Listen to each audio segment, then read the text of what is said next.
Chapter 450. Distribution of money with the help of a bestowment ritual. Klein handed £2,500 in cash and the gold mask provided by the hanged man to Miss Justice, and he used the image of the world to urge her to close the deal as soon as possible. I've spent almost £5,000 in the past 2 weeks. If I didn't leave Tianjin, this amount of money is enough for me to maintain a lifestyle just like my landlady's family. A doll ruins one's life. Consuming potions bankrupts you for 3 generations.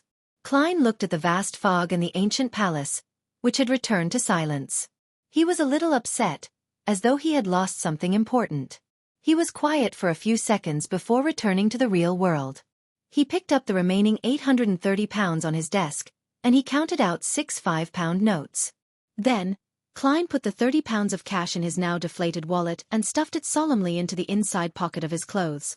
He divided the other £800 into 2 stacks, placing 1 stack in each of his side pockets. After that, Klein opened the drawer and took out 2 of the 5 deep-sea Naga hair strands that he had brought back to the real world. He wrapped them in layers after layers of paper and carefully put them into his pocket.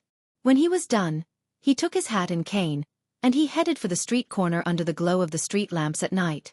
He got on a carriage and headed for the Brave Hearts bar in the Backland Bridge area. In the heated and noisy environment, Klein insisted on finishing his glass of Southville beer before he slowly made his way out of the bar and into a rental carriage through the thundering cheers for the boxers. Taking in the rumbling of the wheels, he intentionally closed his eyes. Suddenly, he heard the sound of the window being lightly tapped. Klein's facial muscles twitched slightly as he opened his eyes and looked in front of him. He saw the pale and exquisite Miss Sharon sitting quietly across him. Without waiting for her to question him, Klein smiled and said, "I sold the information you gave me last time for a good price, the one about the Amon family tomb." Sharon looked at him silently. Leaning his cane to the side, Klein took out 2 stacks of cash and a small clump of paper from his pocket. £800 plus 2 strands of deep-sea Naga hair, for a total of about £1,000, that's what you deserve. Klein took a silent breath and smiled as he handed over the cash and paper clump. Sharon glanced at him and reached out her hand to take both items. She lowered her head, looked at the items in her hand, and asked in an ethereal voice, "How much did you sell it for?" £2,000, so we split it equally. Klein chuckled. If the machinery hive mind had only paid me £1,500 according to the original plan, then I'll have to first owe you a portion of it. He thought gladly. With a flip of Sharon's bloodless hand, the cash and the paper clump disappeared without a trace. She raised her head and tersely acknowledged before asking succinctly, "What's in the tomb?" "I don't know, I didn't go." Klein didn't disclose the help he had received from the magic mirror, a Rhodes. For an instant, he felt that if he described the experience in detail, Miss Sharon would have listened attentively with one hand on her cheek, as she had done before. This wraith lady seems to have a hobby of watching situational scenes and dramas or listening to all kinds of rumors. Klein summed up. Sharon's expression didn't change. After a few seconds of silence, she said, "Someone is digging a tunnel to the underground ruin." Huh. Klein wasn't able to react for a moment to what Sharon was talking about. However, he soon understood which underground ruin Sharon was referring to. There was only one underground ruin the two of them knew of, and that was the 4th epic Tudor dynasty ruin. Someone is digging their way into the underground structure?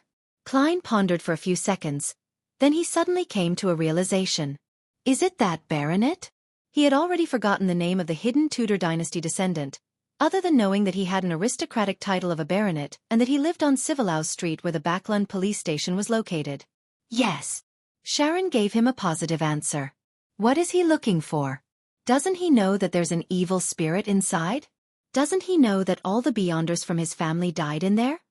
Klein asked himself a few questions. Sharon sat up straight and replied seriously, "I don't know if he knows or not."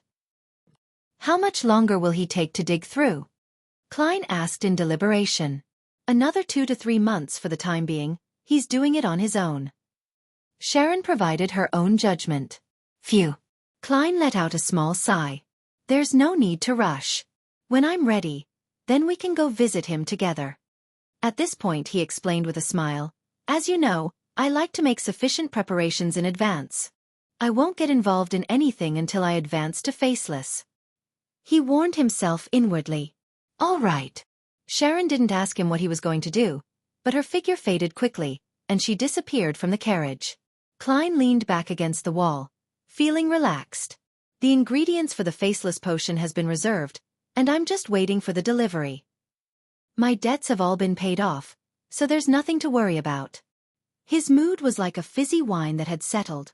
Occasionally, there would be a little bit of joy that would silently surge upwards. The only problem is... Klein touched his left breast, where there was a shriveled wallet. He sighed and said to himself silently, "Only £30 in cash, 5 gold coins and some change." Thursday afternoon. Audrey Hall was waiting in the study for the arrival of Miss Escalante. After receiving the Hanged Man's and the World's replies, she had immediately sent a servant to send a letter to Escalante. The content of the letter was very ordinary. Audrey hoped that the second psychology class this week would be brought forward to Thursday. In reality, Audrey had already made an agreement with Escalante. Once she expressed such an intention, it would mean that the other party had agreed to the conditions. Tick, tock. The wall clock on the wall moved briskly, and Escalante with her waist-reaching long hair entered the room with several teaching materials in hand. Audrey immediately gave Susie a look. The big golden retriever somewhat reluctantly leaped out, lay down in the nearby shadows, and observed the people coming and going. Escalante closed the study door, looked around slowly, then sat down across the small white round table and put down the teaching materials. Are they paying for it in cash, or with some kind of mystical item? This member of the psychology alchemists asked in a low voice.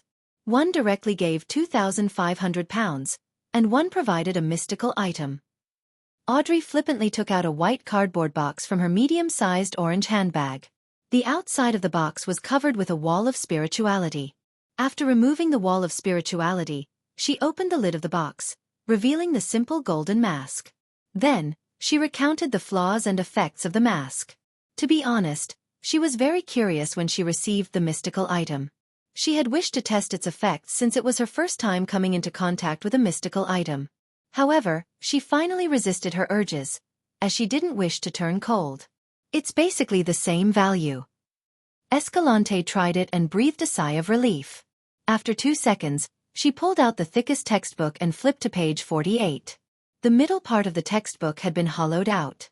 There was an iron box about the size of a palm and a rolled-up piece of parchment. Human skin shadow characteristic. Wind-blessed potion formula. Escalante showed and introduced them to her. Audrey's gaze cast towards the characteristic which resembled a diamond. The face inside left her head spinning. This has the ability to restrain a spectator's powers. Is this the sequence pathway of Mr. World? No wonder. Audrey looked away and studied the formula. Sequence 6. Wind-blessed. Main ingredients: 6 crystalline feathers of a blue shadow falcon, a pair of dragon-eyed sea condor eyes. Before Audrey could examine the supplementary ingredients, Escalante rolled up the parchment in time. After that, she set up the wall of spirituality around the metal box again, closed the textbook, and pushed the thick book towards Audrey. Audrey held the book, but she didn't hand over the gold mask and £2,500 to Escalante in a timely manner. Seeing the look of puzzlement in Escalante's eyes, the prepared Audrey smiled and said, "The other party is worried that the characteristic doesn't match and that the formula is fake. They hope to verify it first. And before the verification, the money and items will all be held under my custody. All of them believe in my trustworthiness, and I do not wish to lose this reputation. I understand their concerns." Escalante paused for a moment before saying, "We trust you too." Since the money and items were in the hands of one of her own members, she wasn't worried about being cheated despite feeling upheavals. Besides, Miss Audrey is rich and powerful. She can be trusted to be a guarantor. Escalante thought with relief. In the ancient palace above the fog, Klein held a spirit pendulum in hand, divining the authenticity of the wind-blessed potion formula. He didn't wish to inadvertently lose the most experienced and powerful member of the Tarot Club, Mr. Hanged Man. When he opened his eyes and saw the topaz pendant turning clockwise, Klein heaved a sigh of relief and sent his thoughts to the crimson star that symbolized the Hanged Man. City of Generosity. Alger first saw the endless grey fog before hearing Mr. Fool's low but distant voice. Miss Justice has completed the deal. An illusory piece of parchment appeared in front of Alger. On it was the wind-blessed potion formula. With the potion going through Mr. Fool's hands, he had no qualms about the authenticity of the formula. He bowed his head respectfully and thanked him. When the illusion dissipated, he immediately found a pen and paper to jot down the potion formula. Then, he paced back and forth in excitement, muttering to himself, "Blue Shadow Falcon? That primitive island has it." After finishing the matter regarding the hanged man, Klein finally had the time to check his human-skinned shadow characteristic. After confirming its authenticity, he relaxed and leaned back in his chair, exhaling happily. Finally, after 3 seconds, Klein suddenly sat up, and he decided that there was no time to lose. Tonight, he would concoct the faceless potion. 1. Generations. This is a meme in Chinese, where the doll and consuming potions change depending on the joke. Chapter 451. Faceless 15 Minsk Street. In the dank, cold kitchen. Klein rummaged for his newly bought large iron pot, poured fresh water into it, and carefully scrubbed it several times. Then, he dropped some matches into it and snapped his fingers. The scarlet flames soared, and under his control, they quickly burned the remaining water droplets dry, without harming the surface of the pot. This time, there were no ingredients such as pure water in the potion recipe, so Klein was even more careful than the previous 2 times. He wanted to ensure that everything was in good measure to prevent any problems. Although he was able to divine whether the concoction would be successful or not, at least to not endanger his life, such a result could still involve his potion being ineffective. Attempting to extract the beyonder characteristics from the concoction would be relatively difficult, just like the removal of the mental corruption of a rampager. He would need the corresponding technique, methods, or rituals, and Klein wouldn't be able to gather a second round of ingredients within a short period of time either. After finishing his preparations, Klein took a deep breath as he looked at the neatly arranged boxes. Finally, he recalled the potion recipe. Faceless. Main ingredients. Mutated pituitary gland of a thousand-faced hunter, characteristic of a human-skinned shadow. Supplementary ingredients. 80 milliliters of a thousand-faced hunter's blood, 5 drops of black jimsonweed juice, 10 grams of dragon toothgrass powder, 3 strands of hair from a deep-sea naga. He first picked up the cardboard box which came from Vampire Emlyn White. He opened the box and took out the glass bottle that contained 100 milliliters of a thousand-faced hunter's blood. Glancing at the scale, Klein unscrewed the lid and steadily poured the sticky liquid into the pot with a stable wrist. The liquid changed its color depending on the variation in the lighting. As it was a supplementary ingredient, he didn't pursue precision and didn't use chemical experiment apparatus to separate and titrate the liquid. The thousand-faced hunter's blood was like thin honey that slowly filled the bottom of the pot. When Klein felt that it was about time, he stopped tilting it and allowed the liquid to flow back. There's still about 20 milliliters left. My spiritual intuition is quite accurate. Klein withdrew his gaze from the glass bottle and tightened the lid. This 20 milliliters of thousand-faced hunter's blood could still be used to make mystical items, beyonder weapons, extraordinary scrolls, or for drawing symbols or labels in some ritualistic magic. It was still very precious. After putting the glass bottle back into the cotton-filled box, Klein went down the list and added the black jimsonweed juice and the dragon toothgrass powder. He saw that the liquid in the iron pot started to bubble. Without pausing, he picked up 3 strands of dark blue hair that resembled tiny snakes with his black-gloved right hand, and he firmly placed them on the surface of the liquid. Sizzle! A faint mist rose from the iron pot, and the color of the liquid turned a deep blue. It already has such a strange effect even without adding the main ingredients. As expected of a Sequence 6 potion, Klein reached out and grabbed the silver tin box which Vampire Emlyn White had thrown in as well. With a snapping sound, Klein opened the lid of the box, revealing a peach-like item inside. He didn't directly touch the thousand-faced hunter's mutated pituitary gland. Instead, he placed the tin box over the top of the pot and overturned it.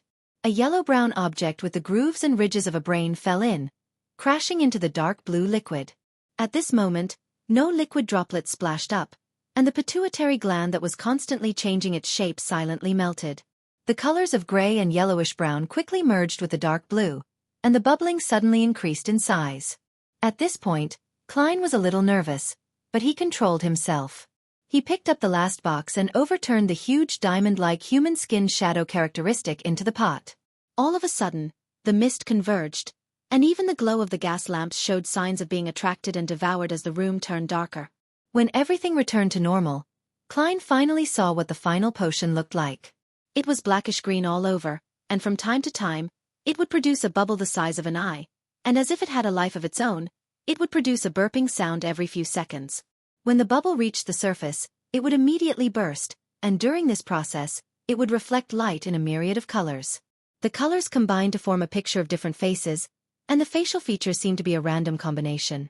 Klein picked up the iron pot with one hand and poured the liquid inside into a glass bottle that he had prepared beforehand. Because of a potion's characteristics, not one bit was left in the pot. Using divination to confirm that the degree of harm was acceptable, which meant that the potion had been successfully concocted, Klein took the faceless potion bottle and walked steadily back to the second floor, entering the room with the curtains closed. After locking the door, he sat on the edge of the bed and, with the help of cogitation, calmed his slightly agitated and anxious mood. After sitting upright for more than 10 seconds, Klein twisted the cap off of the bottle, raised his right hand, and swiftly poured the entire potion into his mouth. A slightly tingling sensation swished in his mouth and esophagus, and finally, it fermented into a numbing sensation that made him lose his senses. Klein's psyche seemed to be extracted from his body as he had the feeling of being a bystander and saw his mouth, nose, ears, and eyes melting. His entire face was melting. In just 2 or 3 seconds, his face and head had turned into what seemed like scorched white wax. His body was similarly abnormal. It was as if his bones and skin were being melted by blood. No, I can't allow such a situation to continue developing. Klein knew that if he didn't keep it under control, he could be on the verge of losing control at any moment. As a spectator, he tried his best to pull his thoughts back to his body, trying to visualize the layers of stacked spherical lights and maintain his state of cogitation. After a brief but repeated attempt, he finally felt his body once again. He tried his best to control every tiny part of his body to hold on to his lower limit. As the melting and dissolving assaulted him again and again, Klein lost sense of how long he held on for, but when it finally came to an end, he regained the feeling that his body belonged to him. At that moment, he knew that he had finally broken through the threshold and was now a sequence 6. He was now a faceless. Klein didn't sweat, but he was mentally exhausted. He barely got to his feet and walked to the full-length mirror, trying to observe what he looked like. Under the gas lamp's illumination, he took 2 sudden steps back and caused the floor to reverberate. The scene in the mirror was extremely shocking. Klein saw that his face and exposed skin were covered with dense, pale granules. It would make any normal creature who saw those go numb and subconsciously resist. The more timid ones might even lose their mind. Despite knowing the acting method, and having completely digested the magician potion, my advancement to sequence 6 was still rather difficult. I was only 2 to 3 steps away from losing control. I wonder how much of a risk those beyonders who relied on the accumulation of time and barely qualified to consume the potion faced. The probability of failure definitely isn't low. It's no wonder sequence 7 is relatively common among the members of the churches, and they will shoulder the responsibility of captain or bishop, while the number of people at sequence 6 begins to plummet. Klein closed his eyes and sat back in his chair. With the help of cogitation, he was able to restrain his overflowing spirituality and recover from his exhaustion. After about 10 minutes, the disgusting granules on his body had completely faded and merged into his flesh. Phew! Klein exhaled, walked back to the full-length mirror, and he looked at his full bearded appearance. Suddenly, his facial hair began to squirm. His flesh and skin began to undergo a bizarre change like half-melted wax. Within a second or two, Klein had reverted to his original appearance. Black hair, brown eyes, ordinary facial features, a clean face with a deep outline, and a somewhat thin body. He quietly gazed at his past self and stretched out his right hand to press it against his face. With a gentle touch, Klein's face changed again. His nose bridge was high. His lips were extremely thin, and there was a tinge of elegance in his handsome face. There was an unconcealable pride in his appearance. It was none other than vampire Emlyn White. A little too short. He laughed at himself.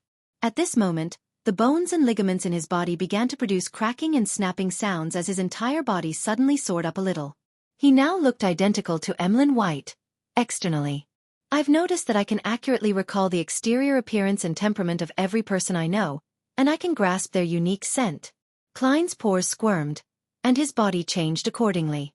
The smell of his body became different as a result of this. He looked into the full-length mirror again, letting his hairline slowly recede, and he changed the color of his eyes into a deep gray. Without a sound, Dunn Smith seemed to come alive again, and he was staring at the team member who always came to him to report on unusual matters. Letting out a breath, Klein returned to his original form, but the corners of his mouth remained curled upwards. He thought for a moment, took a few steps back, and looked at the magazine, Ladies' Aesthetics, which he had bought to look at fashionable beauties, and he noted down the appearance of the actress on the cover. Then, he went back to the full-length mirror and wiped his face with his right hand. When he looked in the mirror again, he saw a young lady with black hair that went past her shoulders and delicate facial features. It really works. Klein looked down at his chest, but he didn't see any protrusions.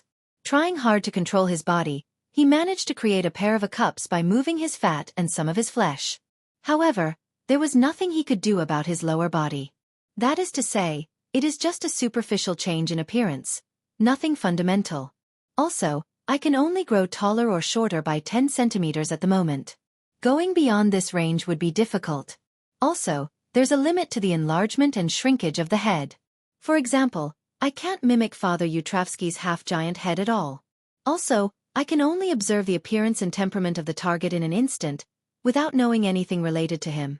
It's easy for me to be exposed when facing a spectator like Miss Justice. Heh. In the clown stage, the clown restrains the spectator, but in the faceless stage, it is actually somewhat restrained by the spectator. Interesting. Upon having this thought, Klein stopped changing and returned to the appearance of Sherlock Moriarty. Divination, fighting, as well as a magician's beyonder powers, have all been enhanced. As for how much they've improved, it can only be confirmed through practice. Chapter 452. Benson's Decision, Townsend Street, in between Empress Borough and West Borough. Xiao Dericha was standing in a dark, secluded alley. Even without looking up, she could see the countless magnificent palaces and tall Gothic towers in the distance. It was the highest district in the whole of Backlund, and it was also where the lone royal family resided. It shared the same or even slightly higher status as the White Maple Palace of Intis and the Ormer Palace of the Fasak Empire in the southern and northern continent and in the entire world. But its name was neither romantic nor ancient. It was called the Sodila Palace, and in ancient Fasak, it meant balance. Xiao looked away from the famous Bell of Order, and directed her sight to the other side of the alley. In the shadows where the street lamps didn't shine, a figure slowly walked out. The figure wore a golden mask that revealed the lower half of his face. He was none other than the mysterious person who had previously sold the sheriff formula to Xiao, and had occasionally entrusted her with some tasks. When Xiao and Furs discussed in private, they both suspected that the person was from MI9. Any progress this week? The man wearing the gold mask asked as per usual. Xiao shook her head. No, I don't think anyone was keeping tabs on Capim before the incident. She paused for a moment, then she reluctantly asked, Do you still want to continue investigating this matter? The masked man was silent for a moment. There's no need, but if you hear anything related in the future, then contact me right away. Today, I'll give you a new mission. What mission? Xiao was completely in her bounty hunter state, ready to assess the risks. The masked guy laughed. This is a very simple mission, and it's one that you've been dreaming of doing. Seek to purchase the sheriff and interrogator main ingredients in all your circles, especially a special ingredient that can be directly concocted into a potion. If someone responds to it, we will pay for it. The purchased ingredients will belong to me? Xiao blurted out a response. This was her greatest concern. No, do you believe that such a simple mission would have such a high reward? Of course, if you're able to fish out the person we're looking for, it's not impossible to negotiate and let you obtain the main ingredients, the masked man said with a chuckle. But I don't know the main ingredients of the interrogator potion, Xiao hesitantly said. I'll tell you later. This is also our advance payment. Even if we don't find the target, you'll have the main portion of a sequence 7 potion formula, worth more than 600 pounds. I think you're fully aware of our generosity, the masked man said in a bewitching tone. Generous indeed. Who's their target, and why are they willing to pay such a high price to find them? Well, if he were from MI9, taking advantage of this mission to retrieve the beyonder ingredients of the Arbiter pathway on the market should also be one of his goals. There's no problem about wasting money. As quite an experienced bounty hunter, Xiao instinctively thought of a few things. After some deliberation, she nodded and said, I'll take this commission. Very good. The masked man's tone turned relaxed as he surveyed his surroundings and said, The interrogator potion's main ingredients are the horn of a flash-patterned black snake and dust of a lake spirit. After saying that, he slowly retreated and melded into the shadows, disappearing into the corner of the alley. He really told me the main ingredients of the interrogator potion. Xiao was momentarily stunned. Only at that point did she clearly realize how much importance the masked man's faction placed on this mission. I wonder who their target is. It seems to be focused on some special ingredient that can be used to directly concoct a sheriff or interrogator potion. With this in mind, Xiao suddenly froze up. She remembered one thing. When she advanced to sheriff, she had used a special ingredient she had bought through furs, one that could be used to concoct the corresponding potion. Is that their target? Xiao instinctively decided to keep silent on this matter, to never tell the masked man anything. She rubbed her fat baby cheeks and walked towards the street outside, ready to take a public carriage back to Cherwood Borough. At that moment, she saw a brown carriage drive past. Her eyes were instantly attracted by the coat of arms on the carriage. The coat of arms consisted of a single flower and 2 rings. There was nothing special about it, but Xiao stared at it in a daze as though her gaze had frozen. It was only when the carriage was far away did she withdraw her gaze. Her mood immediately reached rock bottom. It didn't turn for the better, even when she returned to the shared rented house. Seeing that her friend was in a bad mood, Furs poured 2 glasses of red wine and brought them to her. What happened? She sat across her and pushed one of the glasses towards Xiao. Xiao looked down at the red wine. After a full 2 minutes of silence, she said in a slightly hoarse voice, "On the way back, I met someone I used to know." "Who?" Furs asked cooperatively. "Viscount Stratford." Xiao replied to any question she received without elaborating. Furs thought for a moment and then she said, "This Viscount seems to be the captain of the Royal Guards?" As a best-selling novel author, she would receive invitations from noblemen who liked literature and participated in afternoon tea parties and banquets from time to time. With her professional habits of collecting material as a writer, she would certainly volunteer to understand more famous noblemen. It was at such a party that she got to know Viscount Glaint. "Yes, he used to be my father's deputy," Xiao said with some difficulty. "Your father?" Furs knew that Xiao came from a fallen aristocratic family and had some secrets. However, she didn't know the specifics. Xiao picked up the glass of red wine and gulped it down, coughing a few times after she choked. After calming herself down, she said, "My family was once part of the aristocracy. In its heyday, it even served as an Earl Palatine."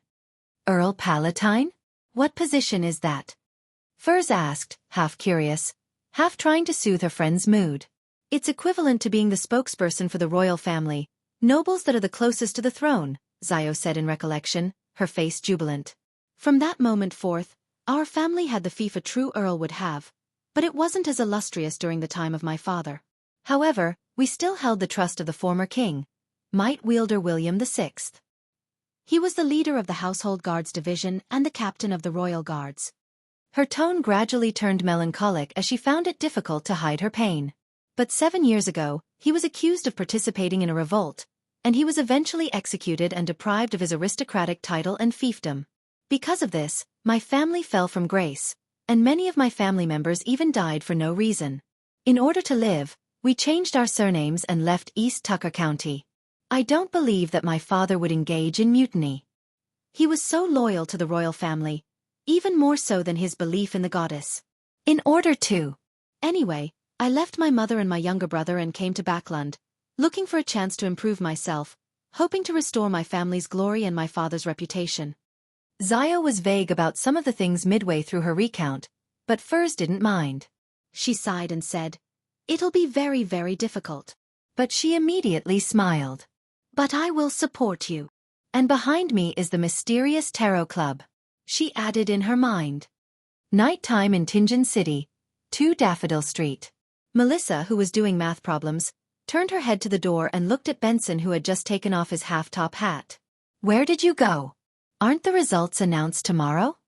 "They're already available tonight, and I happen to know 2 of the city's employees who are in charge of the unified exam," Benson said with a smirk. In early December, he had enrolled for the Civil Servant Unified Examination, selected a relatively uncompetitive position, and, in the process, established friendships with several civil servants and a number of examination candidates through his eloquence and communication skills. "What was the result?" Melissa unconsciously put down the fountain pen in her hand. Benson's expression immediately darkened, but before Melissa could open her mouth, he revealed a bright smile. I passed. And I'm ranked quite high. That's great. Melissa stood up and took 2 steps forward. You have to start preparing for the second round of exams at the end of January. It's held in Backlund.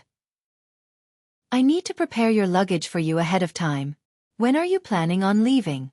Seeing his sister's concern, Benson walked into the living room, smiled and said, I plan to do so after the new year. We'll go to Backlund together and rent a house there.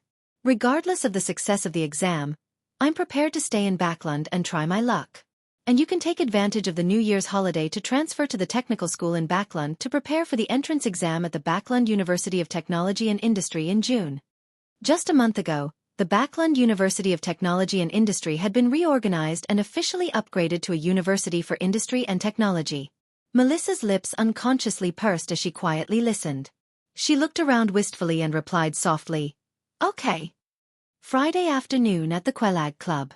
Klein walked out and hired a carriage to head for Prince Edisac's Red Rose Manor. It was the place where Talam had gone to a few days before his death. As a qualified detective, he would be completely unworthy of the £100 he was paid if he didn't hold any investigations there. No matter what, I still have to put on a convincing act. Klein muttered as he sat in the carriage and enjoyed the scenery outside the window. After his morning practice, he had roughly grasped the range of improvements in every aspect. Flame controlling, flaming jump, and other beyonder powers had become about 30% stronger. The might of air bullets and the length of the underwater breathing pipe had even increased several-fold. His divination and combat skills had also received a substantial improvement. Paper figurine substitutes and damage transfer didn't experience much change, but because of the growth of his spirituality, the number of times that they could be used had increased. Klein finally arrived at Red Rose Manor amidst the rumbling journey, and informed the 2 soldiers guarding the entrance of his purpose. After passing the news, he met the old butler from before. You can ask everyone here. The white-haired elderly butler paused, then added, Except that lady. That's what I want. I don't want to get into trouble. Klein laughed casually. All right. Chapter 453, Stairs Red Rose Manor, outside the luxurious rooms filled with all kinds of antiques. Klein stood at the door and asked the 6th maid he had met today. The young maid was wearing a black and white servant dress that had the characteristics of the times. She was pretty in her prime, and had natural curls to her brown hair. She had a hint of playfulness on her face. Who does Mr. Talam meet when he visits? Klein repeated the question numbly. The maid replied almost without a pause. Mr. Talam usually requests to meet His Highness, or to accompany him in riding horses, or to discuss matters. If His Highness happens to be absent, he will meet with that lady. They are very good friends. He receives permission from the butler. Talam is good friends with the commoner lady who Prince Edisac likes? Meeting in private from time to time? It was likely that he was persuading her to leave this place, so as to not affect the reputation of the prince. Klein nodded thoughtfully. Mr. Talam and the young lady, what would they talk about? When he asked this question, Klein suddenly recalled how Talam had fallen in love just recently. With his rich experience from the information age, he somehow came up with an extremely contrived romance story. The maid wasn't afraid of the detective. She smiled, shook her head and said, At times like these, we're all asked to leave the room. Even more than ever, Klein couldn't resist making associations, even to the point of changing the colors of Prince Edisac's hat and helmet. Without waiting for him to ask any further questions, the maid chuckled and said, Detective Moriarty, if you want to find out exactly what the lady and Mr. Talam were talking about, you can ask her directly. The old butler doesn't permit that. Klein confidently pushed out his scapegoat. He changed the topic and said with a smile, You seem to know more than the other servants. You even know to call me Detective Moriarty. The maid looked around, maintained her smile and said, It's because I've been serving the lady during my rotations. She's always wanted to meet you, Detective Moriarty. After all, she's close friends with Mr. Talam and cares a great deal about his death. Unfortunately, she always ends up missing you. Always. Klein was sensitive to the words, always, just happened, and missed. The maid nodded seriously and said, The first time His Highness invited you to be his guest, She intentionally threw a tantrum and wanted to take advantage of the opportunity to walk downstairs to meet you. Who knew that you would leave in a hurry? Afterwards, she took the initiative to represent His Highness to place flowers on Mr. Talam's grave. But as she didn't know what you looked like, she wasn't able to find you. And today, she just happened to go to the golf course out back to relax on horseback. Otherwise, even if the butler didn't allow it, she would have tried to find a way to meet you. What a coincidence. Klein sighed as he suddenly grasped a crucial point. On the day of Talam's funeral, it was the commoner lady he loved who had offered flowers in the prince's place. On that day, Klein was most concerned about the lady with the black veil and the sapphire ring on her finger. She might have a grade 0 sealed artifact or some powerful existence of an equal level. All of a sudden, a thought flashed through Klein's mind. The woman with the sapphire ring on her finger was wearing a long, heavy black dress. Accompanied by 2 maids, she slowly disappeared into the distance. One of the ladies had brown natural curls. The image of the maid quickly overlapped with the one in front of Klein, and it was abnormally identical. Klein's body tensed up, and sweat rolled down his back, but his expression didn't change at all. Using the abilities of a clown, he pretended like he was recalling the event, and he asked with a smile, "Were you with that lady on the day of Talam's funeral?" The maid replied without much thought, "Yes." "Damn, it's really her." Klein maintained his smile. "Very well, next question." As if nothing had happened, he began to inquire about other things. Then he switched to another servant and continued. However, Klein secretly shortened the process and sped up the progress. He wanted to leave Red Rose Manor before the young lady returned from her riding. At 4 o'clock in the afternoon, before the sky had turned dark, Klein left the manor much earlier than expected and took the carriage sent by the old butler back to the city. Sitting in the window with his back against the wall wrapped in silk and muslin, he was relieved to have the energy to reflect on the whole situation. It was Prince Edisak's beloved commoner lady who had cursed Talam. Why did she have to deal with a descendant of a fallen noble family? To take revenge against Talam for trying to break up the relationship between her and the prince? But there's no need for her to do it herself. She can find a chance to mention it while in bed. Prince Edisak has plenty of ways to make Talam disappear without a sound. Talam was in a state of deep love before he died. Yes. The first sign was after he successfully persuaded the commoner lady to leave Prince Edisak. They had an affair? So, the commoner lady who was brought back to the manor killed Talam in order to silence him and remove any latent dangers? Logically speaking, it makes sense. But the problem is, how could a person with a grade 0 sealed artifact or a powerhouse of an equivalent level be restricted by Prince Edisak? Even if the Augustus family is an angel family, with the accumulation of enough knowledge, they would still need to use tremendous strength and special methods to be able to restrain someone like that. This isn't something a prince can do. Besides, how could such a figure have taken a fancy to Talam? Why does she want to see me all the time? Did she sense that I'm using the grey fog to spy on her? No, if that were the case, I would have been buried with Talam on the day of his funeral. Besides, when she first wanted to see me, I didn't have any blood, hair, or belongings. I hadn't made any divinations yet. Klein was puzzled as he thought about it. In the end, he decided to bury the problem deep within his heart. He wasn't to probe or investigate. I hope that the machinery hive mind, with my earlier reminder, will pay importance to this matter of noticing the royal family's abnormality. Yes, they might regard it with great importance. Not because of Prince Edisak's reputation, but for another reason. I hope the royal family continues to prevent the lady from visiting me. After a few days, when the time is right, I'll relinquish this mission, express how powerless I am on this matter, and then use the excuse of going to the south for a holiday, to change my identity and hide for a while. Klein's heart gradually calmed down. Evenings in Backland were always replaced by dark clouds and drizzling rain, and Klein, who felt physically and mentally exhausted, held down his half-top hat and walked quickly across the wet street to number 15 Minsk Street under the illumination of the street lamps. After resting for a bit and taking advantage of the dark surroundings, he took 4 steps counterclockwise and went above the grey fog. After advancing to sequence 6 Faceless, he had always wanted to check the mysterious space to see if there were any changes.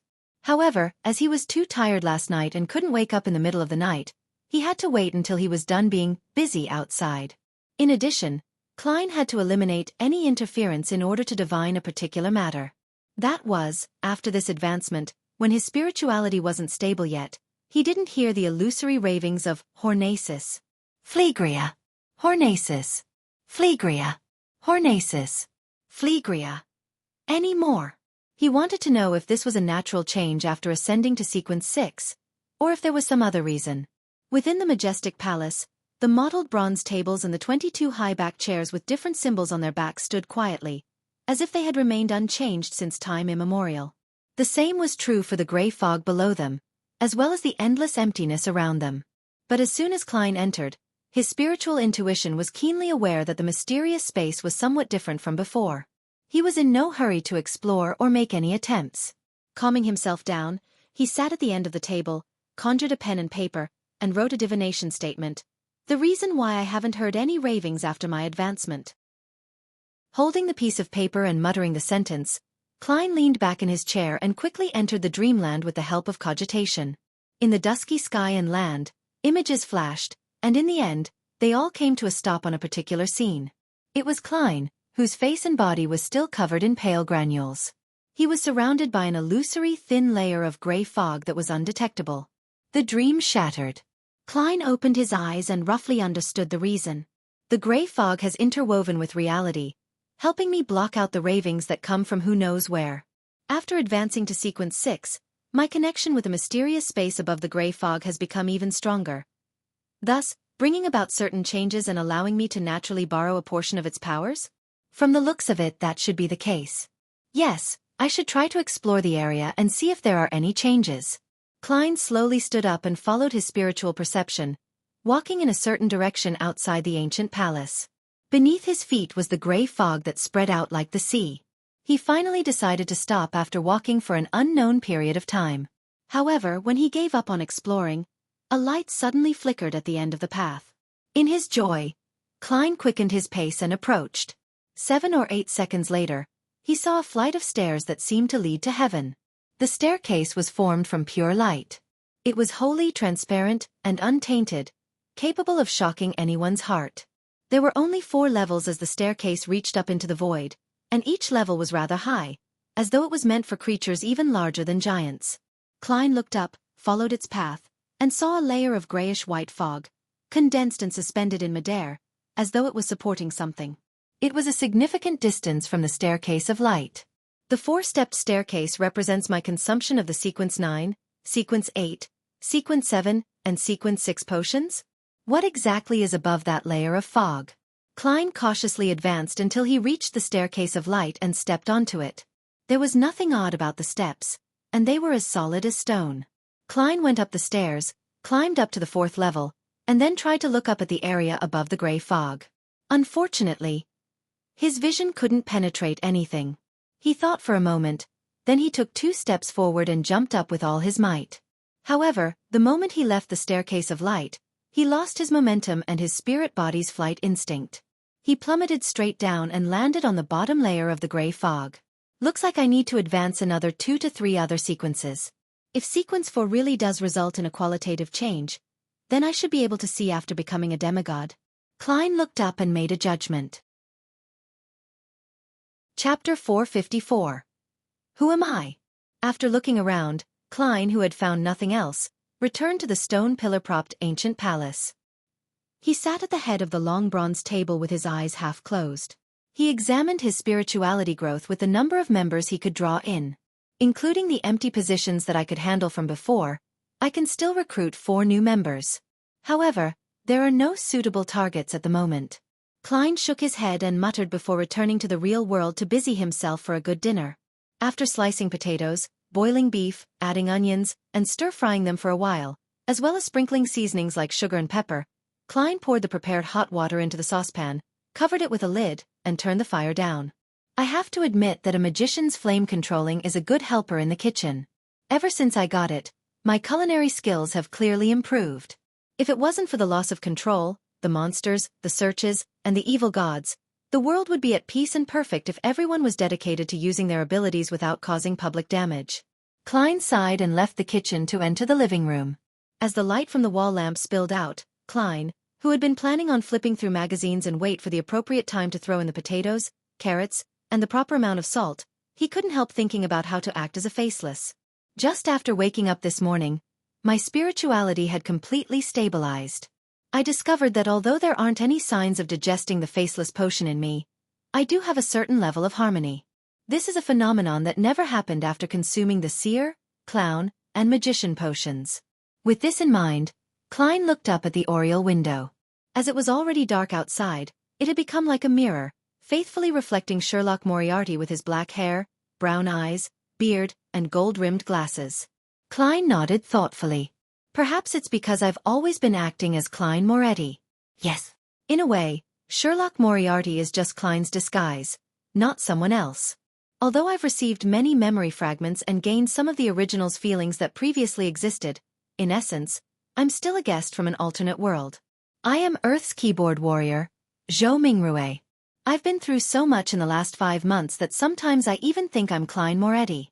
Amidst the silence, many thoughts flashed through Klein's mind, giving him a lot of insight. However, I'm still Zhou Mingrue, who's donning the skin of Klein Moretti. Someone who has never given up the idea of returning. He slowly closed his eyes. When he opened them again, the figure reflected on the oriel window had already changed. It was a young man with dark brown eyes and short black hair. His facial features were unremarkable, and he appeared refined, but he had obvious eye bags with an inkling of a double chin. This was Zhou Mingrue from Earth.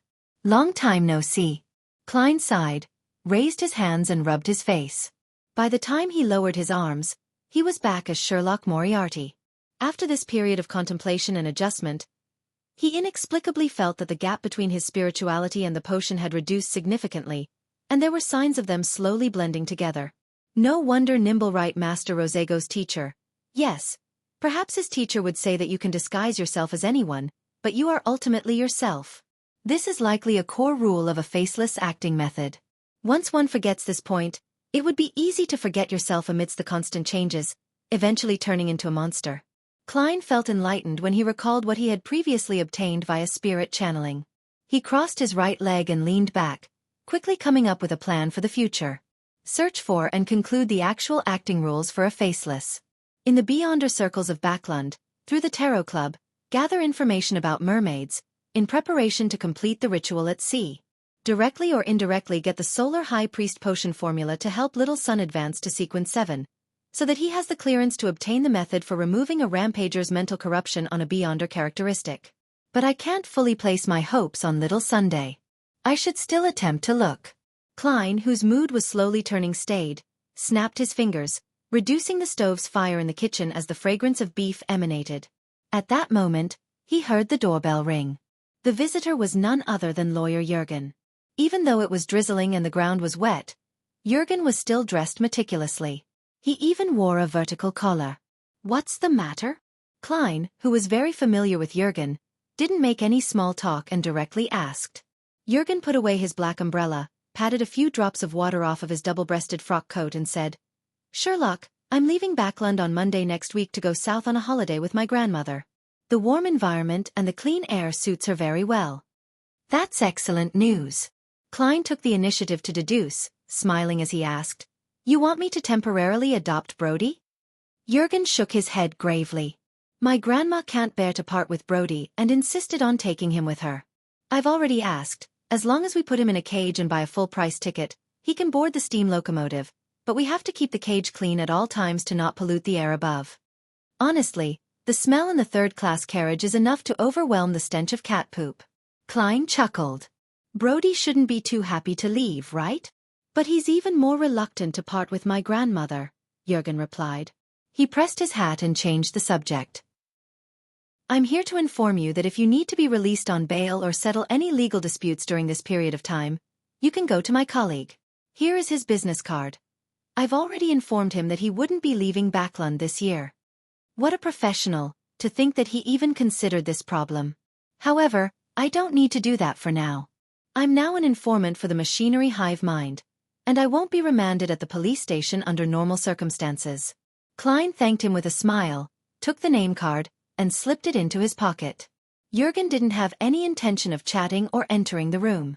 He immediately raised his hand and said, "I still have to visit the rest of my clients. Sherlock, I'll see you tomorrow." "No, I'll see you next year." "Then, I must wish your family a happy new year in advance." Klein smiled and waved.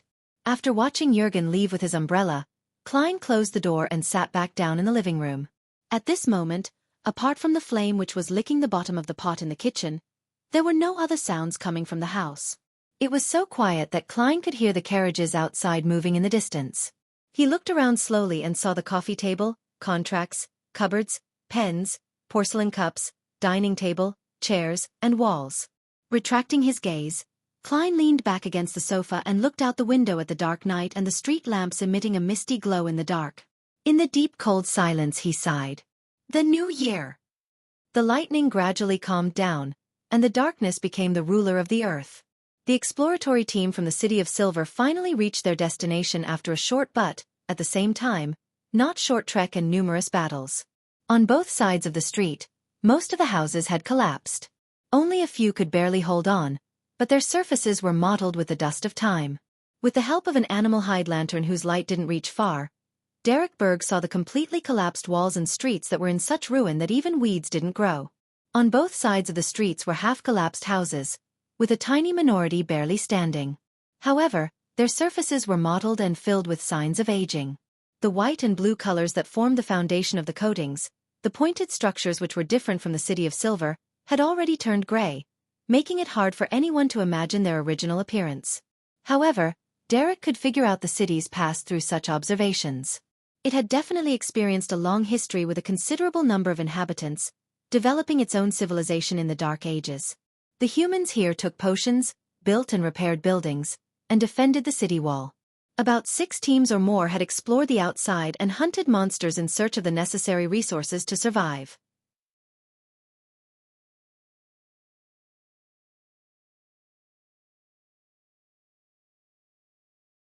Chapter 455.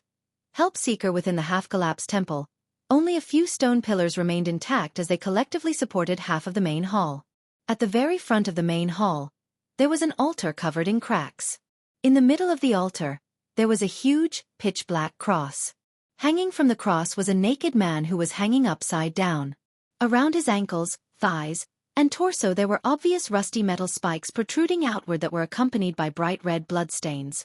Derek knew that this was the statue of the fallen creator, but he couldn't help look down to size up the statue's face. He saw the face of the statue. The nose, mouth, and ears were all blurry, except for the eyes which were carved with abnormal clarity. The fallen creator's eyes were tightly shut, as though he was suffering from guilt and pain. Look away, don't study the statue of an evil god. Demon Hunter Colin warned in a low voice. Yes, Your Excellency. The few members of the exploratory team immediately retracted their gazes. Before today, although the City of Silver had discovered many destroyed cities and written records pointing to evil gods during their explorations, most of the residents had never seen the statues of so-called evil gods. The remaining area of the temple wasn't very wide, so the exploratory team quickly split up into groups of 2 or 3 and completed the investigations without finding anything abnormal. Upon seeing this, Colin, the chief of the 6-member council, said after a few seconds of deliberation, "Let's head underground." As he spoke, he drew one of the 2 swords he carried on his back and smeared it with a grayish-silver ointment. Then, he removed a small metal bottle from a hidden compartment on his belt, pulled out the stopper, and gulped the contents of the potion. At this moment, Derek felt as if the light blue eyes of the chief had become a little brighter. The members of the exploratory team made their utmost careful preparations. Under the illumination of the 4 animal hide lanterns, they followed the stairs on the left side of the statue as they walked down into the underground area. Derek took his turn holding the lantern, walking at the front left as he cautiously entered the darkness. He heard the sound of his own footsteps and those of his companions echoing off of the stone steps. They produced a distant and empty echo. The echoes didn't suffer from any interference, making the absolute silence beneath them obvious. However, in the hearts of the exploratory team members, it was like a knock on the door. The attempt to uncover a secret that had been buried for an unknown number of years left them feeling extremely tense. After walking without having any sense of time, Derek finally saw that the road ahead had turned flat. He also saw the newly discovered mural which the corrupted Dark Regents had mentioned. The mural was spread across 2 sides of the wall. It was simply colored and gloomy, looking ancient as if it had seen the vicissitudes of life. Derek took a casual glance and was immediately attracted by one of the murals. On the wall to the left up ahead, a pure white cross was depicted in the middle. It was surrounded by seawater-like blackness, drowning all the humans who were struggling as they stretched out their arms. Hanging upside down from the cross was the fallen creator. The rusted nails and blood-red stains were no different from the statues in the outside world. But in this mural, the fallen creator was suffering from a black erosion, so much so that part of the white of the cross had become pitch black. In addition, the cross supported a hazy piece of land, and countless humans were kneeling and praying to the fallen creator. Around the mural, in the deepest part of the darkness, there were 6 figures akin to evil gods. In the upper left corner was a woman wearing a black, classical dress. Her clothes were layered but not complicated, and it was embedded with a starry sheen. Her body was relatively ethereal, with signs of rippling outward. Her face was blurry, as though she was wearing a mask without any facial features. The darkness around her surged as one strange eye after another faintly became discernible. Directly above was a young man wearing a pure white robe. His face was painted with a pure gold color, and there were tentacles in the form of light growing out of his skin. In his hands was a putrid green book and a radiant spear, and his chest and back were inverted. In the upper right corner was a trident-wielding monster with an octopus-like head, wide eyes, and a body wrapped in lightning. The feathers of countless birds formed his cloak, and the darkness turned into waves that supported the bottom of his feet. At the bottom right was a supple and beautiful woman. Her chest bulged, propping her clothes up. In her arms was a rotting baby, and at her feet were black ears of wheat, spring water squirming with flesh, herbs dripping with pus, and wildly mating animals. Directly below was an old man wearing a hood that revealed his mouth, wrinkles, and a white beard. The old man held an open book, and on top of it was an eye that was the symbol of omniscience. At first glance, this old man looked the most normal, but the smile on his face was indescribably evil. At the bottom left was a giant warrior in tattered armor. He held a long sword and was sitting on a throne with bleak dusk as its backdrop. What this mural means is that when the cataclysm struck, the evil gods climbed out of the abyss.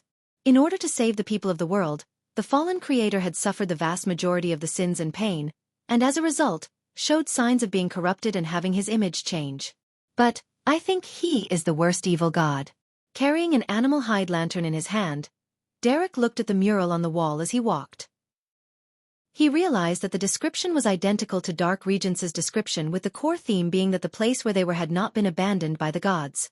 Instead, it was blessed by the Creator and had maintained civilization through the apocalypse. Of course, Dark Regence had only briefly mentioned it, and the details were far what the murals depicted. Throughout the entire process, Derek didn't let his guard down. He prepared himself in case any accidents were to happen so that he could respond immediately. Under the dim yellow light of the candle, the exploratory team went through many corridors, halls, and rooms one by one, delving deep into the temple's basement. Suddenly, a semi-open gray stone door appeared in front of them.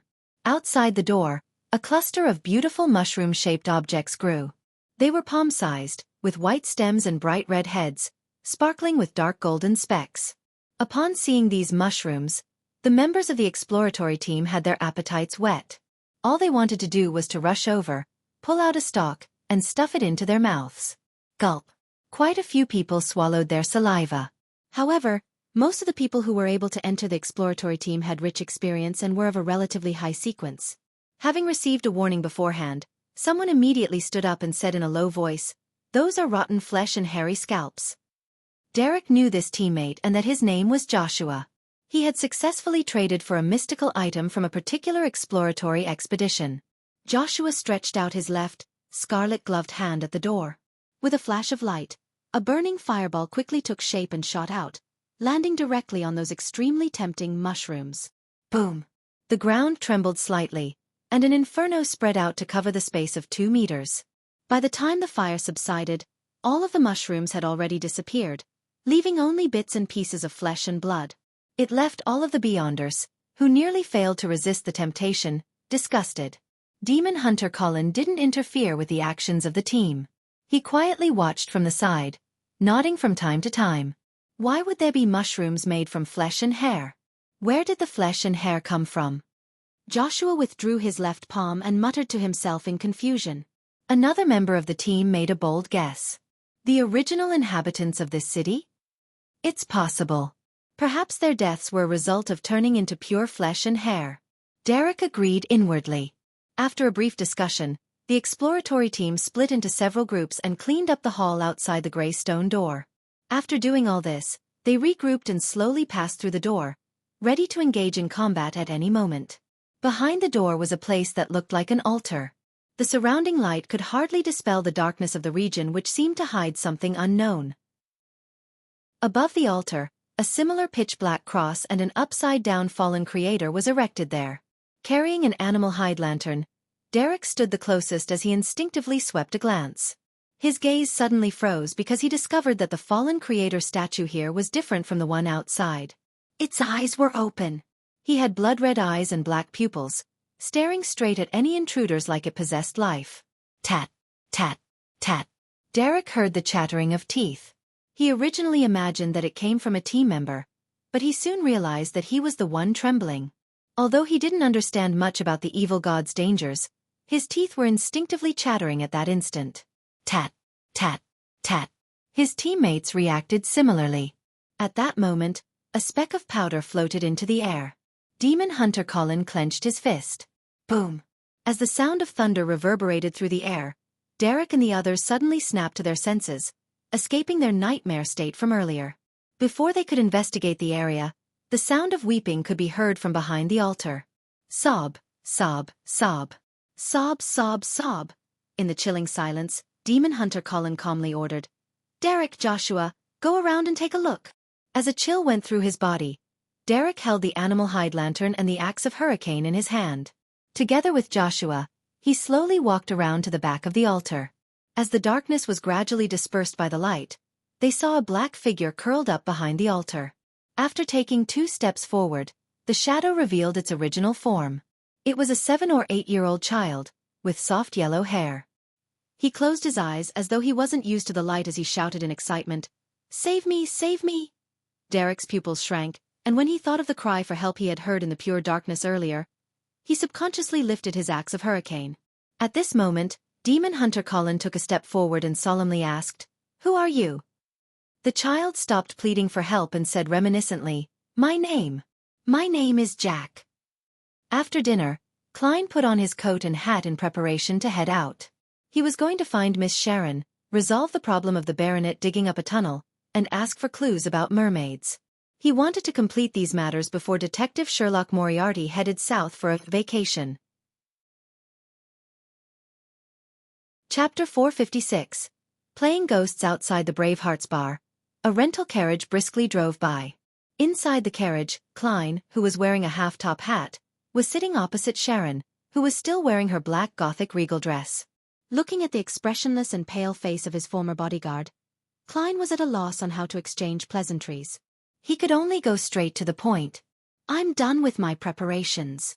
Although Sequence 6 Faceless had only given him 1 Beyonder ability, all the powers he had before had experienced a clear upgrade, resulting in a great improvement to his strength. This was the best form of preparation. However, a Faceless powers could be deemed a godly skill in certain situations. For example, when being pursued or trying to infiltrate, Klein couldn't help but let his imagination run wild. Sharon listened quietly and simply said, "Tonight." She spoke with a slight rise in intonation towards the end to indicate an inquiry. "If it's fine with you, then I'm fine as well," Klein responded, prepared. "All right." Sharon nodded. After a few seconds of silence, Klein asked in deliberation, "Have you heard about anything to do with mermaids? Do you know where one can meet such a creature of legends?" Sharon's blue eyes stared unblinkingly at Klein, as though she had transformed into a real doll. After a while, she emotionlessly said, "There are no longer mermaids in places where humans can reach. Only the fishermen of the Gargas Islands would occasionally hear the mermaids singing in the midst of a storm during their long voyages to hunt white-tailed whales."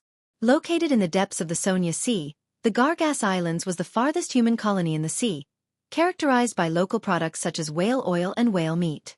"I wonder if this rumor is true or fake." Klein nodded. "I understand." The bell chimes in the night rang out quietly, as though they came from a faraway place. There was an abandoned chapel in the middle of William Street. Withered vines crawled over its walls and gray stones were strewn everywhere. Inside the chapel, feces and debris intertwined amidst the rocks and dead grass. In the half-collapsed corner, a middle-aged man, wearing black tights, was moving stones that hid the entrance to a cave. He carefully and excitedly went into the tunnel, carrying his digging tools, lighting tools, and earth basket. His hair was gray at the temples, and his eyes were puffy. He was Baronet Rafter Pound, who was considered mentally ill by the outside world, but he was secretly a descendant of the Tudor family of the fourth epoch. This prodigy, who was always entangled with high-class call girls, had a serious expression on his face, and his eyes were bright. It was impossible to find any signs of him being addicted to drinking and sex. He pushed himself up on his elbows and rapidly crawled down the slope, as though the end of the tunnel hid the greatest and only hope of his life. Not long after, he touched the wet mud and cold stone in front of him. This didn't extinguish Rafter Pound's enthusiasm. He repeated motions that he was extremely proficient with after having recently gained the experience. As he was digging, carrying, and moving things, an empty area appeared before him. It was a dark underground palace that was in front of him. Rafter Pound's expression immediately became crazed with excitement. He quickly moved forward and grabbed the black iron badge. The badge was a hand holding a scepter. Seeing this, Rafter Pound's eyes lit up as if they were on fire. Just as he put the black iron badge on his chest, everything in front of him shattered. He was still in the narrow and irregular tunnel, with wet mud and ice-cold stones in front of him. No, there was someone else there who was quietly watching him. He had no eyes, no nose, no mouth, no eyebrows, and no ears. Rafter Pound's pupils contracted. He could only feel a numbness rising along his spine from his waist down to the back of his head. Without even thinking about it, he immediately threw away all his tools and frantically retreated. His elbows smacked the ground, but he felt no pain despite having a mangled wound. Finally, Rafter Pound left the tunnel and returned to the abandoned chapel. Because of the loss of his lantern, he could only see the deep darkness and the dim crimson that shrouded the edges. Suddenly, the withered vines that were crawling up the wall swayed like snakes. A figure walked out from the darkness. She was wearing a Gothic regal dress and a black small soft hat, with a pale face to the point of being transparent, as well as pale blonde hair and blue eyes that didn't look human. Rafter Pound almost shouted out loud. For such a woman to appear in an environment such as this was no different from a ghost story from folklore. Tap, tap, tap. He took a few steps back and almost tripped over a rock. At that moment, he seemed to think of something, and he suppressed his horror in an instant, revealing an excited and hopeful expression. Are you that evil spirit inside the underground palace? Yes, it must be you. Sir Pound. There seems to be a misunderstanding. Faceless Klein came out of the tunnel and stood in the shadows. His and Sharon's original plan had been to scare Rafter Pound off, scaring him so badly that he would no longer dare to explore the underground ruins again. However, Rafter Pound's reaction was somewhat out of their expectations. Sharon was silent for a second before tacitly asking, "What do you wish to say?" Rafter Pound quietly exhaled, and he then curled his lips into a smile. After attempting for so many years, I believe you already understand that killing the descendants of the Tudor family won't help you break the seal. Only by working with me, who has the great Tudor bloodline, can you hope to get out of this predicament that has lasted for more than 2,000 years. The Tudors knew about the existence of the evil spirit, but they still died in that room. Klein frowned as spoke before Sharon could. He imitated Sharon's ethereal voice. What took you until today to come here? This was a branch of the faceless Beyonder powers, to mimic the sound of a target. He could reproduce any voice as long as he heard it before. Of course, Klein believed he couldn't repeat the ravings of the true creator and the pleas of Mr. Dorr. This Beyonder power was still limited to the realm of ordinary people. Sharon looked sideways at him but didn't expose him. Rafter Pound didn't notice and chuckled. It's because the Dark Emperor has appeared. Fate tells me that the glory of the Blood Emperor will appear once again. Is there some logical connection? Klein had an inexplicable feeling that Rafter Pound was more like a madman than before. He asked in Sharon's voice again, "Dark Emperor?" "Ha ha." Rafter Pound laughed. "Yes, Hero Bandit Dark Emperor. He must be closely related to the real Dark Emperor." "Why don't I know that?" Klein felt amused. He thought for a moment, then he stopped asking, giving up the right to ask questions. Sharon, for some reason, remained silent.